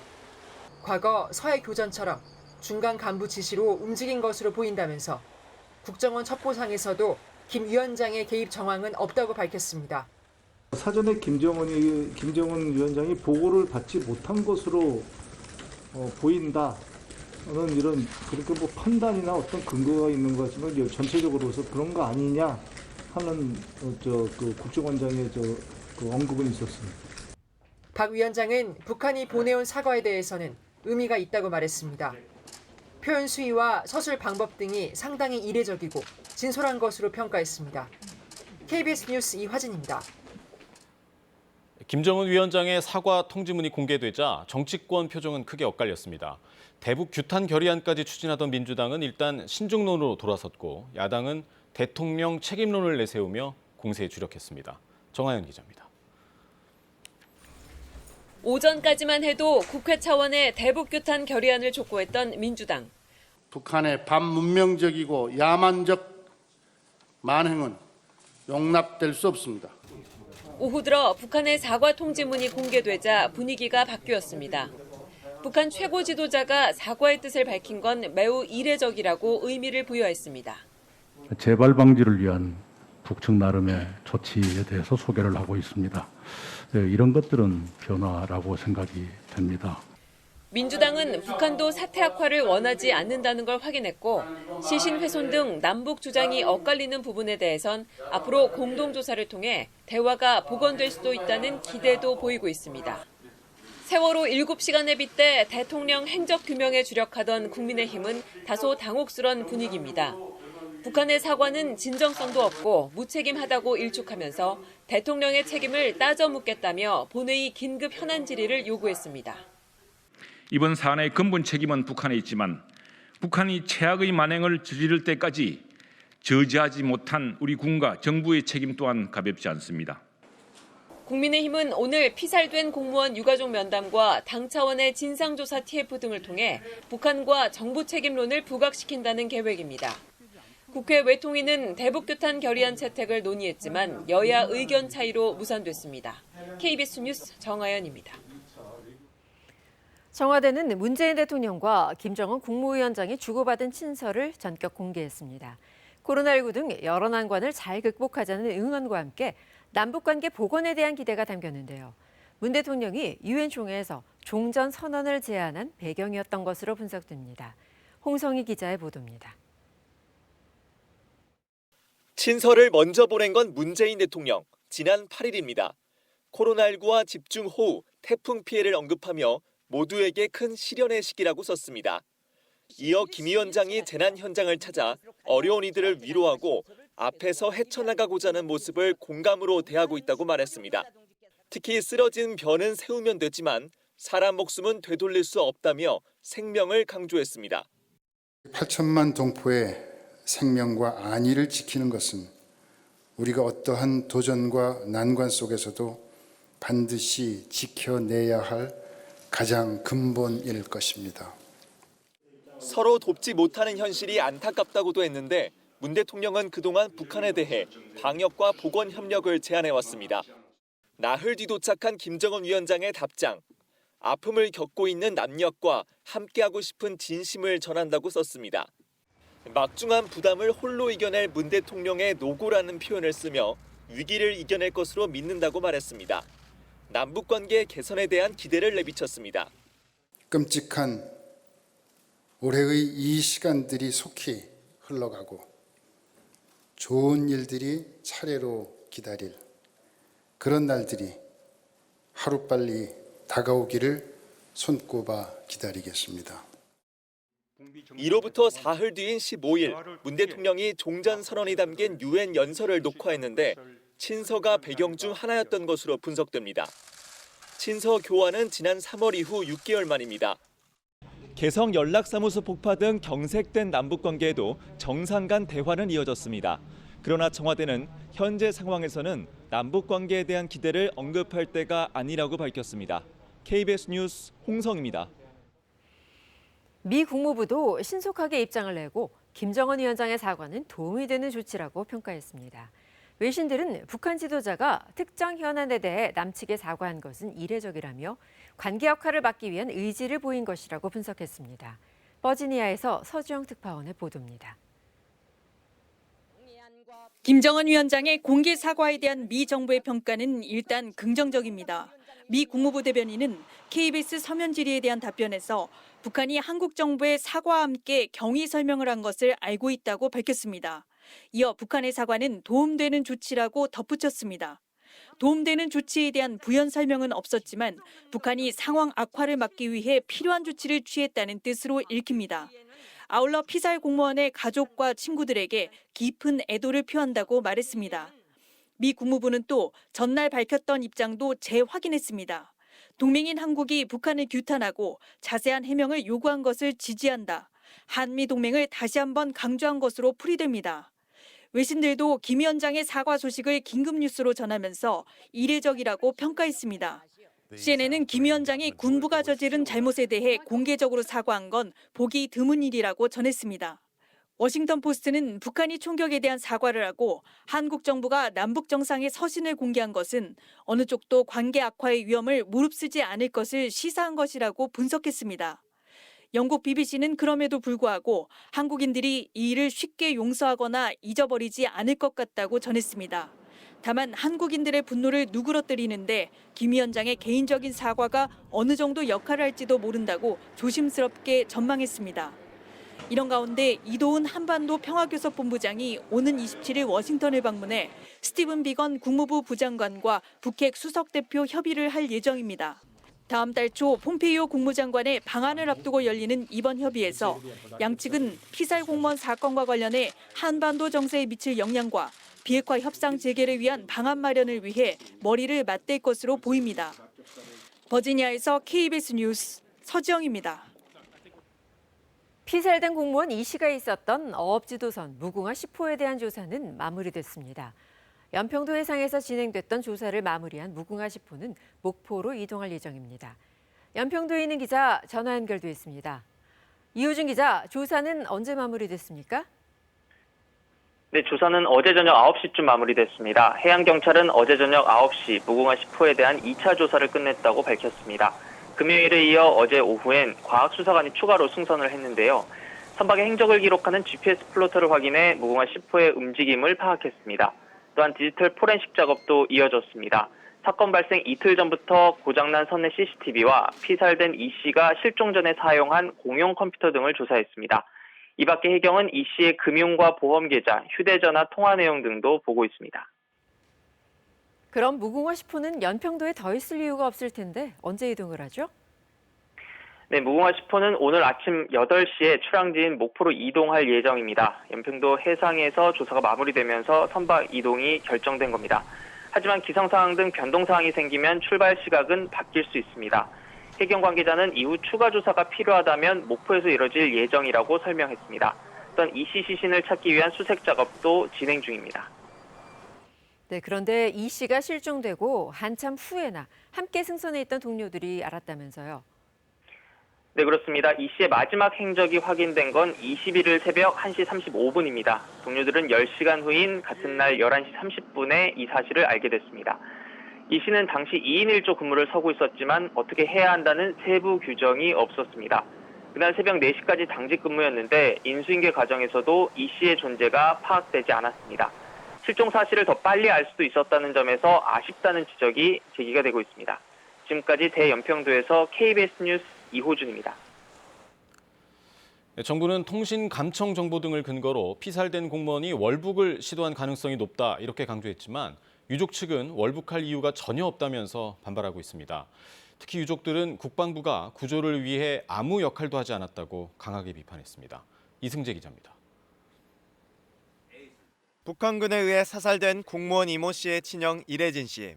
이 씨는 동생이 실종된 지난 21일 오후 서해 어업관리단의 전화를 받았습니다. 동생이 실종된 거 추정된다 라고 통보를 받은 거예요. 뭐 그때는 믿기지 않았죠. 이 씨는 다음 날 실종자 가족 대표로 곧바로 합동 수색에 참여했지만 언론을 통해 동생 피살 소식을 들었습니다. 어떤 정부 관계자도 동생 사건에 대한 설명이 없었던 겁니다. 나한테는 안 해주더라도 얘기를 해줬어야죠. 상황실이 있었기 때문에. 국가기관 상황실이 있었단 말이에요, 분명히. 그러면 왜 통일부나 이 사람들은 이것을 묵과하고 간과했다는 거죠. 정부는 처음부터 동생의 월북 가능성을 제기했습니다. 하지만 이 씨는 동생이 진짜 월북을 하려 했다면 북측이 신뢰할 수 있는 공무원증과 신분증을 챙겨갔을 텐데 그대로 배에 있다며 반박했습니다. 만에 하나 동생이 정말로 정상적인 생각을 판단해도 월북을 했다면 개인 소지품 몇 개 정도 가져갔겠죠.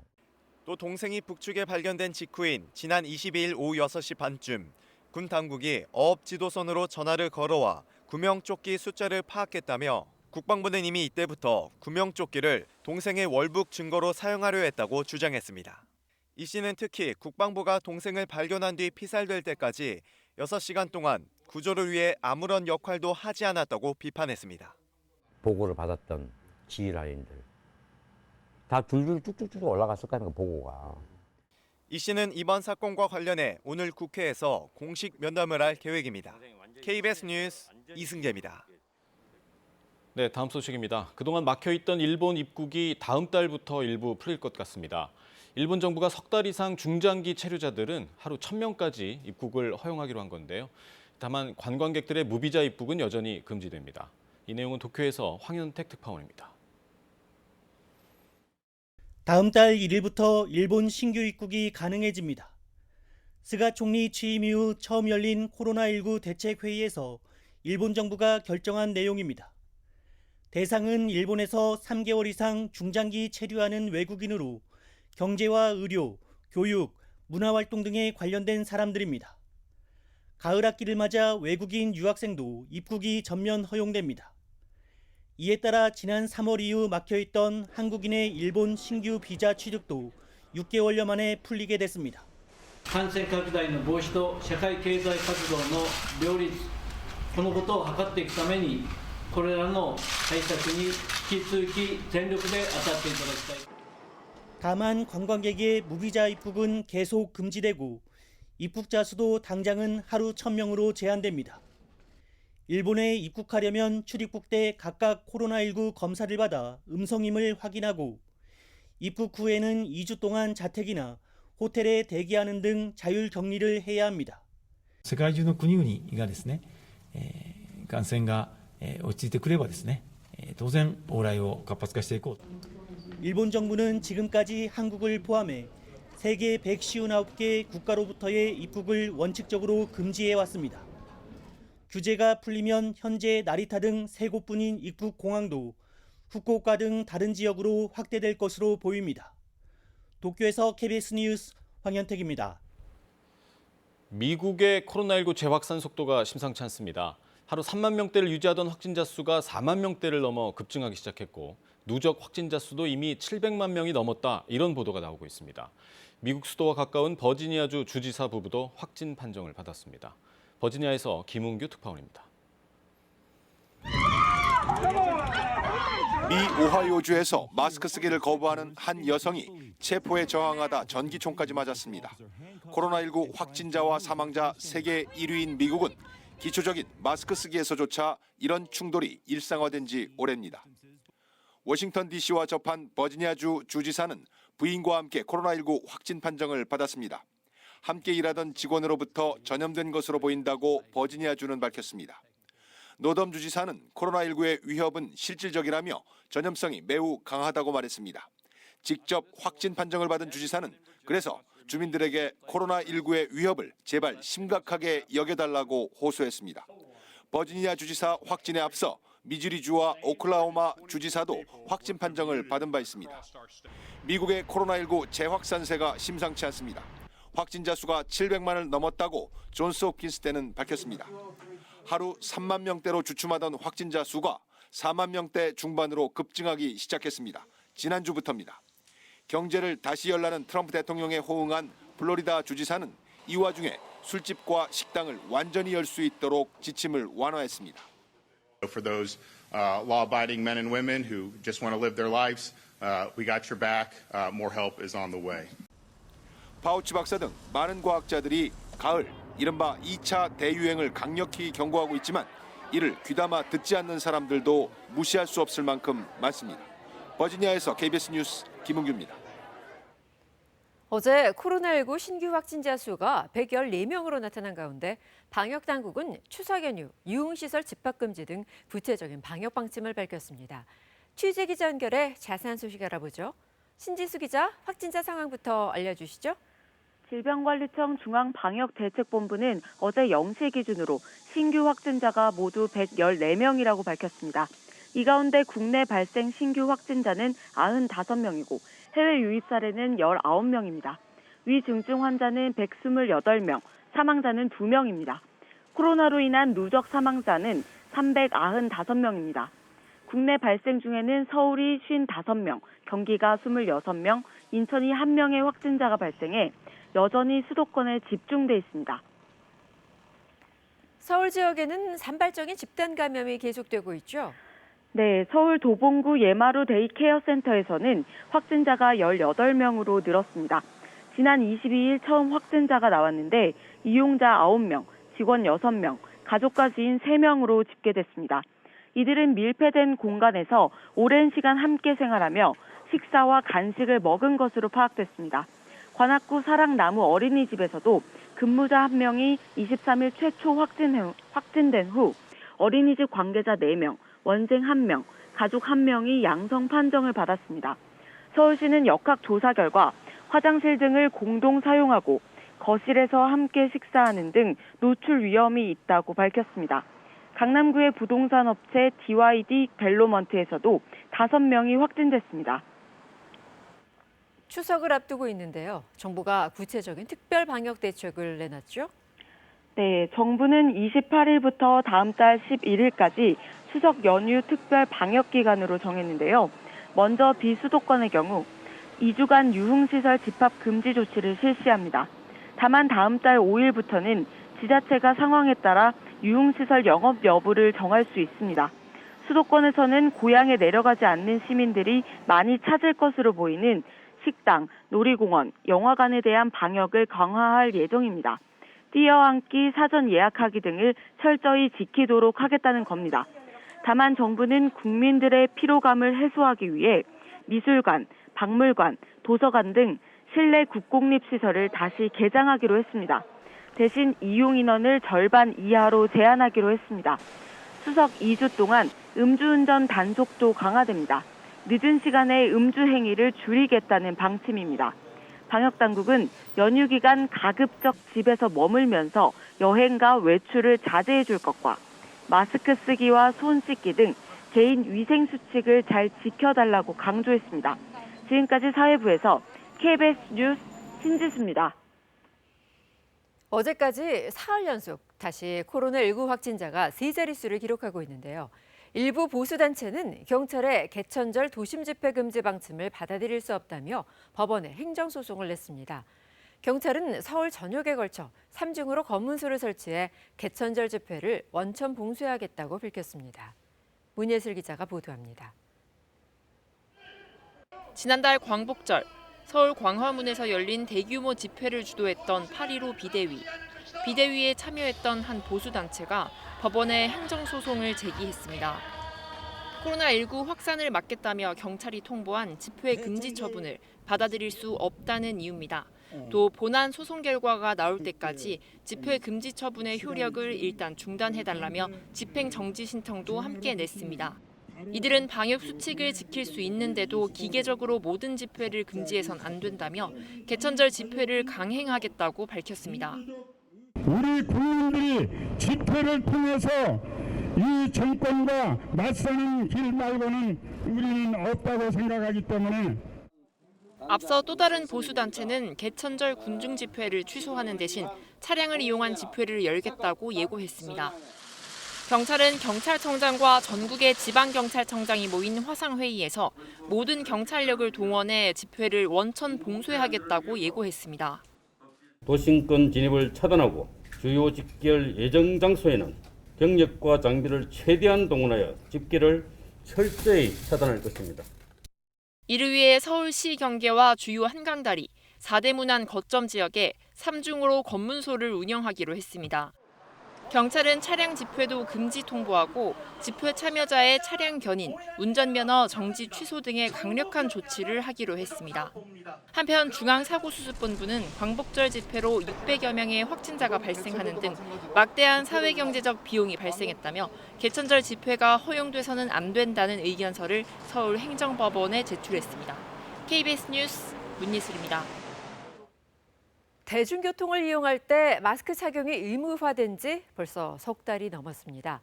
하지만 여전히 마스크를 안 쓰겠다며 대중교통에서 실랑이를 벌이는 일이 끊이질 않고 있습니다. 이유진 기자의 보도입니다.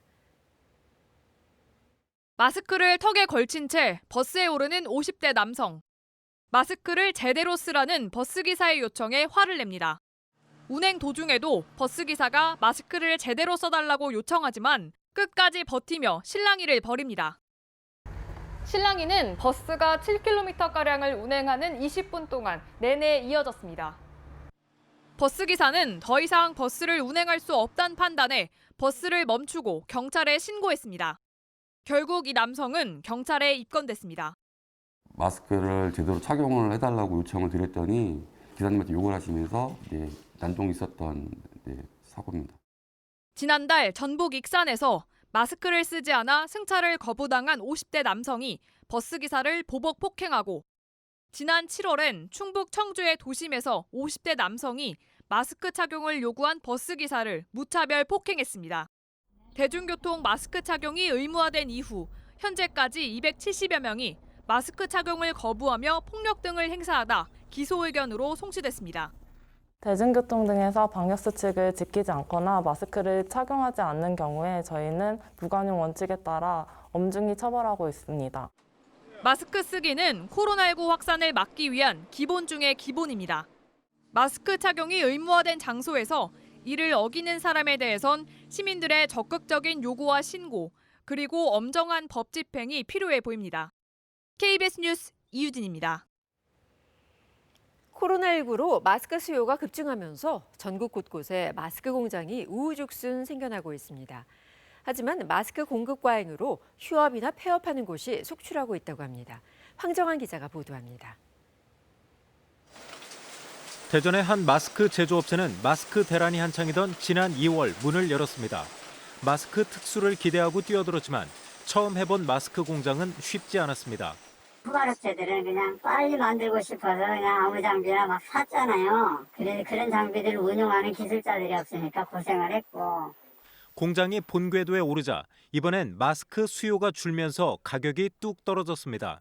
딴 데서 판매할 쯤 되니까 가격 경쟁력이 또 많이 또 떨어졌잖아요. 채산성이 많이 떨어졌죠. 대전에는 2014년부터 지난해까지 마스크 공장 신규 설립이 한 건도 없다가 올해만 16곳이나 새로 생겨났습니다. 전국적으로도 지난 2월 380개이던 마스크 제조업체는 지난 8월 기준 1,090개로 6개월 만에 3배 가까이 증가했습니다. 이처럼 마스크 제조업체가 급증하면서 하루에 생산되는 마스크의 양은 수요의 2배가 넘는 8천만 개에 달합니다. 공급 과잉으로 수익성이 악화되자 폐업하거나 장기 휴업하는 곳이 속출하고 있습니다. 일시적으로 일어나는 부분은 장기적인 사업으로 볼 수가 없습니다. 그렇기 때문에 유행을 타는 이런 업종은 좀 더 신중을 고려해야만이 실패를 막을 수 있다고 생각합니다. 기존 업체들의 견고한 유통망 속에서 후발 업체들은 부직포 등 원자재 확보도 쉽지 않아 묻지마 창업의 위험성이 커지고 있습니다. KBS 뉴스 황정환입니다. 9월의 마지막 주말인 오늘 완연한 가을을 느끼기 좋겠습니다. 하지만 일교차가 10도 안팎으로 크게 나니까요. 옷차림에는 각별히 유의를 하셔야겠습니다. 계속해서 동풍이 불어오면서 동해안 지역에는 며칠째 비가 오락가락 이어지고 있는데요. 지금도 강원 영동 지역과 제주도를 중심으로 약하게 비가 내리고 있습니다. 강원 영동 지역은 내일까지 5에서 30mm 정도의 비가 내리겠고 경북 동해안 지역과 제주도, 울릉도와 독도는 오늘까지 5에서 20mm 정도의 비가 예상됩니다. 오후에 전남 남부와 경북 내륙 지역에도 5에서 20mm 정도의 소나기가 쏟아지는 곳이 있겠습니다. 계속해서 동풍이 불면서 오늘 동해안 지역의 바람은 점차 더 거세지겠습니다. 현재 기온 살펴보겠습니다. 서울이 15도, 세종이 13.7도, 안동은 11.6도까지 떨어져서 다소 서늘한 아침인데요. 한낮에는 서울이 25도, 청주와 대전, 창원이 25도, 광주 26도, 부산 24도로 어제와 기온이 비슷하겠고요. 동해안 지역은 낮 동안에도 비가 내리면서 기온이 20도 안팎에 머물겠습니다. 바다의 물결은 동해와 남해, 제주 해상에 풍랑주의보가 발효 중인 가운데 최고 3에서 5m까지 매우 높게 일겠고요. 동해안에서는 너울성 파도를 주의하셔야겠습니다. 다음 주에는 대체로 맑은 날씨가 이어지겠습니다. 다만 추석 당일과 금요일에는 수도권과 강원 영서 지역에 비 소식이 들어있습니다. 날씨 정보 전해드렸습니다. 제주는 이번 추석 연휴 동안 30만 명에 달하는 관광객이 몰릴 것으로 예상되면서 방역에 비상이 걸렸습니다. 주민들 불안감이 그 어느 때보다 클 수밖에 없는데요. 시민 봉사단체들이 마스크 10만 개 나눠주기 캠페인을 벌이는 등 주민들이 직접 방역 전선에 나서고 있습니다. 박천수 기자입니다. 관광객이 즐겨 찾는 서귀포시의 한 상가 거리입니다. 제주 지킴이란 어깨띠를 맨 사람들이 마스크를 나눠줍니다. 안녕하세요. 예, 마스크 하나 받으세요. 추석 때 꼭 착용하세요. 지역 고교 동문회 회원들로 밀려드는 관광객의 방역에 비상이 걸렸다는 얘기를 듣고 마스크 나눠주기 봉사에 참여했습니다. 명절을 맞이하여 귀성객이나 관광객들이 많이 오시잖아요. 방역에 조금이라도 도움이 되는 차원에서 전통시장에서도 마스크 나눠주기가 한창입니다. 장사를 준비하는 상인부터 가족과 방문한 관광객까지 코로나19를 극복하자는 마음을 담아 마스크를 건넵니다. 마음에 안심이 되고 앞으로 예방수칙을 잘 지켜야 되겠다는 생각이 좀 들더라고요. 이번 캠페인에 참여한 제주 지역 시민단체는 15곳, 인원만 1,500명이 넘습니다. 다음 달까지 제주도 전역을 돌아다니며 마스크 10만 개를 나눠주기로 했습니다. 마을 청년회 등 읍면동 자생단체 100여 곳도 동참해 추석 연휴 동안 마을 방역에도 힘을 보태기로 했습니다. 안녕한 사회, 안전한 생활을 하기 위해서 이 캠페인을 전개하게 되었습니다. 방역 수칙을 잘 지켜서 안전하게 잘 지내시다가 돌아가셨으면 좋겠습니다. 코로나19로부터 안전한 청정 제주를 위해 제주도민들이 발벗고 나섰습니다. KBS 뉴스 박천수입니다.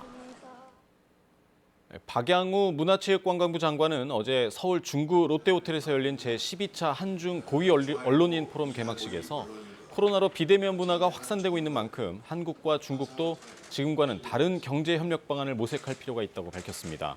박 장관은 코로나19를 대비하기 위한 한국형 뉴딜 정책과 중국의 신형 인프라 정책이 상당 부분 맞닿아 있다는 점도 강조했습니다. 이어 코로나19로 전 세계가 전대미문의 커다란 변화를 겪고 있는 지금이야말로 양국이 굳건한 신뢰를 기반으로 경제 위기 극복의 동반자로서 더욱 긴밀하게 협력할 때라고 덧붙였습니다. 올해로 12번째인 한중 고위 언론인 포럼은 코로나19 여파로 화상회의 방식으로 열렸습니다. 코로나19로 세계 최대 문화예술 도시인 뉴욕의 공연예술 산업도 큰 타격을 받았습니다.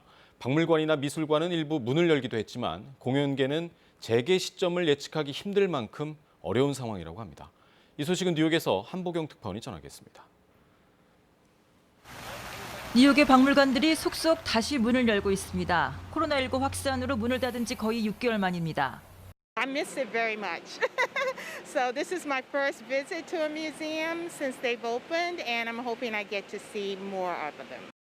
미국 최대 미술관이자 뉴욕을 대표하는 메트로폴리탄 미술관도 관람객 수를 정원의 25%로 제한해 지난달 말부터 운영에 들어갔습니다. We've put in a tremendous amount of signage reminding people of the need to stay 6 feet apart, wearing a mask, having your temperature taken before you come into the building, and throughout the galleries. 맨해튼 센트럴 파크 곳곳에서는 다시 거리 공연도 등장했습니다. It's good. I'm glad that they're here. As long as they're staying safe, I hope that the community takes care of them. We're happy to have them back. 이렇게 세계 최대의 문화예술 도시가 코로나19의 고통을 딛고 다시 예술의 기지개를 켜는가 싶었지만 전망은 썩 밝지가 않습니다. 메트로폴리탄 오페라는 내년 9월까지 모든 공연을 중단한다고 현지 시간 그제 발표했습니다. 때문에 뮤지컬이 주요 무대인 브로드웨이 공연계도 당초 내년 1월까지 문을 닫는다고 했지만 이 기간이 더 연장될 가능성이 커졌습니다. 문화예술계의 침체는 뉴욕 경제에도 직격탄이 되고 있습니다. 뉴욕타임즈가 현지 시간 어제 코로나19로 문화 엔진이 꺼진 뉴욕이 이로 인해 경제 엔진도 꺼져가고 있다고 보도했습니다. 뉴욕의 공연예술 분야 28만 개의 일자리 중 지난 4월부터 넉 달간 15만 3천 개의 일자리가 사라졌다고 전했습니다. 뉴욕주 전체 경제에서 예술 문화 부분은 8% 가까이를 차지했고 관련 일자리도 50만 개를 창출한 걸로 뉴욕주 경제당국은 분석하고 있습니다. 내년 5월을 목표로 준비에 들어간 뮤지컬도 있긴 하지만 뉴욕이 예술의 에너지가 넘치는 예전의 그곳으로 언제 돌아갈 수 있을지는 알기 어렵다고 뉴욕타임즈는 덧붙였습니다. 뉴욕에서 KBS 뉴스 한보경입니다. 정부가 민간에 위탁했던 위안부 피해자 지원 사업을 내년부터는 직접 하기로 했습니다. 보조금 부정수급 등의 우려가 없도록 관리 감독도 대폭 강화하기로 했습니다. 민정희 기자가 보도합니다. 정부는 그동안 민간 기관인 정의기억연대에 보조금을 주는 방식으로 위안부 피해자를 지원했습니다. 주로 할머니들의 의료와 건강, 주거 등 일상생활을 돌보는 사업이었습니다. 하지만 정의연의 부실 회계 의혹 등이 잇따르자 정부는 결국 내년부터 피해자들을 직접 지원하기로 했습니다. 민간 집행의 또 효율성도 있었기 때문에 그런 부분을 감안해서 민간에서 집행을 해왔는데 점차 뭐 최근에 그 정부의 공공성이라든가 책임성을 더 강화해야 된다는. 여성가족부는 우선 지역별 전담 공무원을 지정한 뒤 정기 방문을 통해 모니터링하는 등 맞춤형 지원을 제공한다는 계획입니다. 다만 올해 정의연에서 하고 있던 건강치료 등 지원 사업은 검찰 기소 내용에 포함되지 않아 사업을 취소하긴 어렵다고 설명했습니다. 피해자들의 생활 안정을 위해 그대로 보조금은 지급하되 집행을 엄격하게 점검하기로 했습니다.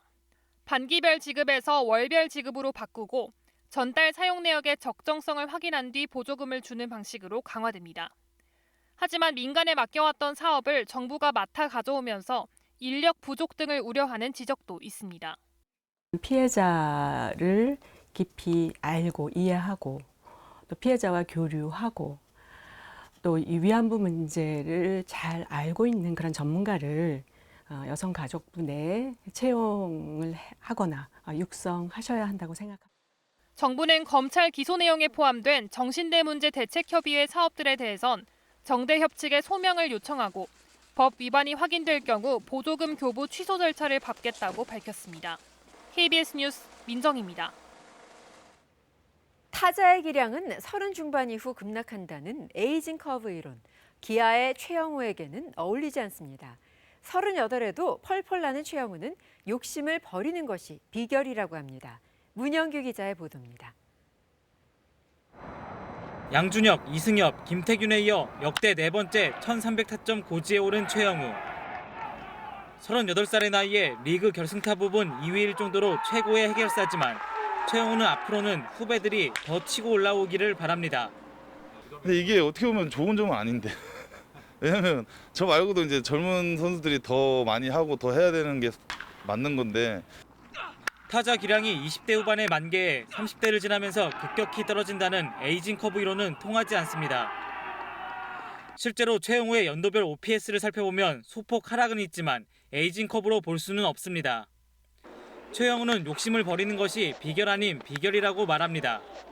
큰 욕심이 없고 마음을 비우고 하고 있기 때문에 그래서 더 잘 되는 거면 타이밍이라든지 뭐 투수랑 상대할 때 수싸움이라든지 이런 상황 대처가 그 젊었을 때보다는 조금 더 이제 노하우가 생기지 않았나 뭐 이런 생각. 30대 중반에 최초로 FA 100억 원 시대를 연 후 모범 FA로 불린 최영우. 부록 가까운 나이에 또 한 번 FA 대박도 노릴만 하지만 최영우는 그저 야구를 계속하는 게 목표입니다. 그건 이제 저 말고 에이전트가 알아서. 저는 뭐 당연히 기아에 있으면 좋고 중요한 거는 제가 더 내년 내후년에 야구 할 수 있다는 게 더 중요하다고 생각하거든요. 그러니까 야구를 할 수 있는 거에 그냥 감사해야지. 개인적인 욕심은 없다는 최영우에게 유일한 목표는 기아의 가을 야구와 우승입니다. KBS 뉴스 문영규입니다. 올여름 역대 가장 긴 장마와 연이어 태풍까지 겪으면서 기후 위기에 대한 우려의 목소리가 더 커지고 있습니다. 이상 기후는 당장 명절을 앞둔 밥상 물가에도 영향을 미치고 있는데요. 전문가들은 기후 위기가 식량 위기로 이어질 수 있다고 경고하고 있습니다. 양민철 기자입니다. 서울의 한 대형마트. 차례상에 올릴 채소와 과일을 보고 있지만 고르기 쉽지 않습니다. 봄철 냉해와 여름철 긴 장마, 잦은 태풍 등으로 작황이 부진해 가격이 크게 올랐기 때문입니다. 배추와 무, 사과 등은 작년보다 가격이 2배 이상 뛰었습니다. 물가가 작년에 비해서 한 배로 올랐다고 뭐 호박 같은 경우도 뭐 1,500원인데 지금 3,000원 뭐 넘게 하더라고. 산지의 농민들은 기후변화를 더 크게 느끼고 있습니다. 추석을 앞두고 배추 수확이 막바지에 접어들었지만 일부는 품질이 좋지 않아 출하할 엄두도 내지 못하는 실정입니다. 수확이 한창이어야 할 배추밭이지만 올여름 긴 장마로 배추뿌리가 썩고 잎이 시들어 배추는 거의 고사 직전입니다. 이런 식으로 마을 전체적으로 올해 수확량은 예년에 비해 30%가량 줄었습니다. 가뭄이 심하죠, 봄에. 그리고 여름에 집중호우, 또 긴 장마, 뭐 하여튼 이런 악천후 때문에 배추나 이런 작물에 많은 영향을 끼친다고 봅니다. 이 추세로는 21세기 말엔 국내 고추 생산량이 90%가량 줄어들고 사과 재배지는 아예 사라지며 쌀과 옥수수, 감자 등 주요 작물 생산량도 최대 30%가량 감소할 것이라는 연구 결과도 나왔습니다. 기후 변동성의 확대가 솔직히 가장 두려워하는 거거든요. 이 농업하시는 분들은 이 숫자가 실제로는 실제 피해로 다가오기 때문에 또 그리고 그런 피해가 소비자한테도 연결이 되는 거죠. 전문가들은 기후 위기가 식량 위기로 이어지는 걸 막기 위해선 탄소 배출을 줄여나가는 동시에 기상재해에 대응할 수 있는 품종 개발에도 힘써야 한다고 지적합니다. KBS 뉴스 양민철입니다. 남해안 다도의 최남단 섬인 거문도와 여수를 오가는 뱃길이 일주일 넘게 끊겨 있습니다. 하나뿐인 낡은 여객선이 고장나면서 추석을 앞둔 섬 주민들은 불편을 호소하고 있는데요. 대책 마련을 요구하는 목소리도 거셉니다. 양창희 기자입니다. 전남 여수와 거문도를 오가던 줄리아 아쿠아호가 여수 여객선 터미널에 묶여 있습니다. 지난 17일 거문도 해상에서 엔진이 고장났기 때문입니다. 예상 수리 기간은 대략 3주. 섬 주민들은 대신 고흥 녹동항을 이용해야 하는데 이동은 물론 상품 운반에 큰 불편을 겪고 있습니다. 말도 못하죠. 저희 자식들도 지금 추석 때 내려와야 됩니다. 그런데 지금 어떤 상황이 어찌 될지는 모르니까 지금 오지 말아라 이런 상황이죠. 추석 전에 여객선을 띄우려면 선사가 다른 배를 빨리 빌려야 합니다. 선사에서 대체선을 용선하여 신속히 투입할 수 있도록 적극적으로 중재를 진행하고 있습니다. 설령 25년을 넘긴 줄리아 아쿠아호는 지난 4월에도 선박 검사 문제로 일주일가량 운항을 멈췄습니다. 거문도 주민들은 여수를 왕복하는 하나뿐인 여객선이 고장 우려가 크고 운영도 불안하다며 주민선사 설립까지 추진 중이지만 자본금 마련이 쉽지 않습니다.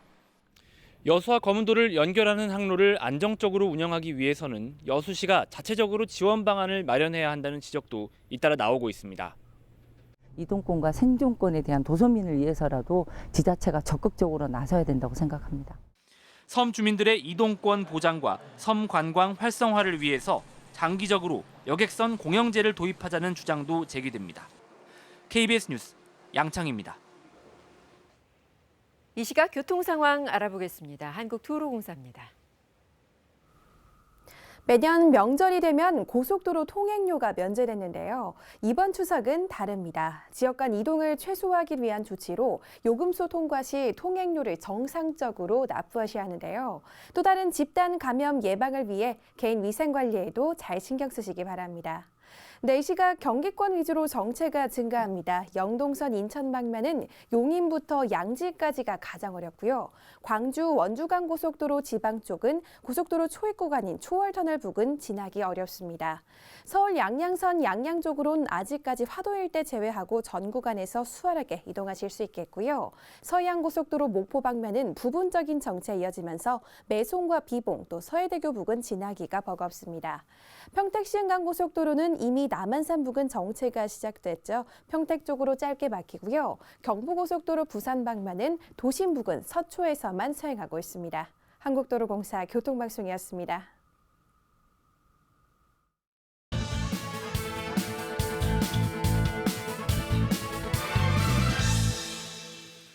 코로나 방역의 최대 고비가 될 추석 연휴가 나흘 앞으로 다가왔습니다. 귀성과 성묘, 가족 친지 방문 등 대이동이 예상되는 최소 5일간의 최장 연휴입니다. 하지만 설렘보다는 걱정이 더 앞서는 게 이번 명절입니다. 한 달 넘게 이어진 코로나 확산세가 연휴를 앞두고도 좀처럼 꺾이지 않고 있습니다. 방역당국이 추석을 전후한 2주간을 특별 방역기간으로 정해 다시 한번 고비를 재고 나선 이유입니다. 올해 추석은 이전과는 확연히 다른 색다른 풍경의 추석 명절이 될 것으로 예상됩니다. 가장 큰 변화는 고향 방문 자제입니다. 시민의 70% 가까이는 귀성 계획이 없다고 밝힐 정도로 시민들 스스로 고향 방문을 자제하는 언택, 비대면 문화가 확산 중입니다. 가족이나 친구들 만남의 모습도 큰 변화가 불가피해졌습니다. 수도권의 11개 고위험 업종은 물론 전국에서 유흥시설 영업이 금지됐고 영화관 등의 방역 수칙도 대폭 강화됐습니다.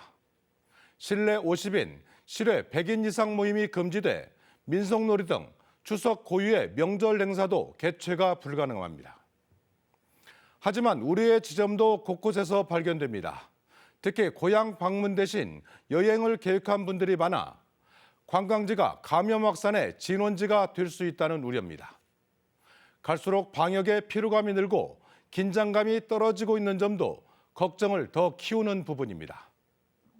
10월 3일 예정된 개천절 집회는 조정이 마땅해 보입니다. 표현의 자유도 중요하지만 국민의 건강권과 생명권을 앞설 수는 없는 노릇입니다. 우리는 이미 2차례 뼈아픈 고통을 경험했습니다. 4월 말 5월 초의 황금 연휴, 그리고 지난달의 8.15 연휴. 2차례 모두 연휴 직후 환자가 폭증했고 그 후유증은 지금도 이어지고 있습니다. 교훈은 명확합니다. 잠시라도 방역을 늦춰 틈을 보일 경우 바이러스는 어김없이 그 허점을 파고들고 그 피해는 고스란히 우리 모두의 몫이라는 점입니다. 추석 명절 최대한 이동을 자제하고 방역 수칙을 철저히 지켜 함께 고비를 넘어야 하는 이유입니다. 추석 연휴를 어떻게 보내느냐에 따라 올가을, 나아가 올연말 코로나 방역에 성패가 달렸습니다. 뉴스 해설이었습니다.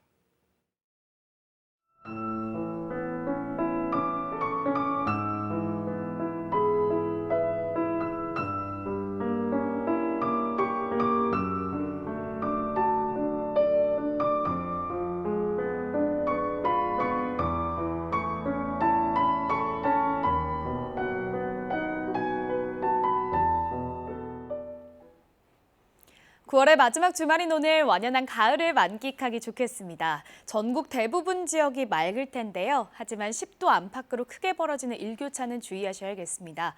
오늘 아침 서울과 대구가 15도 안팎으로 출발했는데 한낮에는 서울이 25도, 광주 26도, 대구 24도까지 오르면서 일교차가 크게 벌어지겠습니다. 옷차림에 각별히 신경 쓰셔야겠습니다. 계속해서 동풍이 불어오면서 동해안 지역에는 며칠째 비가 오락가락 이어지고 있는데요. 지금도 강원 영동 지역과 제주를 중심으로 약하게 비가 내리고 있습니다. 강원 영동 지역은 내일까지 5에서 30mm 정도의 비가 예상되고 경북 동해안 지역과 제주에도 5에서 20mm 정도의 비가 오늘까지 내리겠습니다. 오후에는 전남 남부와 경북 내륙 지역을 중심으로 5에서 20mm 정도의 소나기가 지나겠습니다. 오늘 동해안 지역의 바람은 차츰 거세지니까요. 또 시설물 피해 없도록 유의하셔야겠습니다. 현재 기온 어제 아침과 비슷합니다. 서울이 15도, 세종 13.7도 가리키고 있고요. 안동은 11.6도까지 떨어지면서 다소 서늘합니다. 한낮에는 서울이 25도, 원주 23도 예상되고 대전과 창원이 25도, 광주 26도로 어제와 기온이 비슷하겠습니다. 동해안 지역은 기온이 20도 안팎에 머물면서 낮 동안에도 서늘하겠습니다. 바다의 물결은 동해와 남해 제주 해상에서 최고 3에서 5m까지 거세게 일겠고요. 동해안에서는 너울성 파도를 주의하셔야겠습니다. 날씨 정보 전해드렸습니다. 토요일 아침 뉴스광장 마치겠습니다. 평안한 주말 보내시기 바랍니다. 고맙습니다.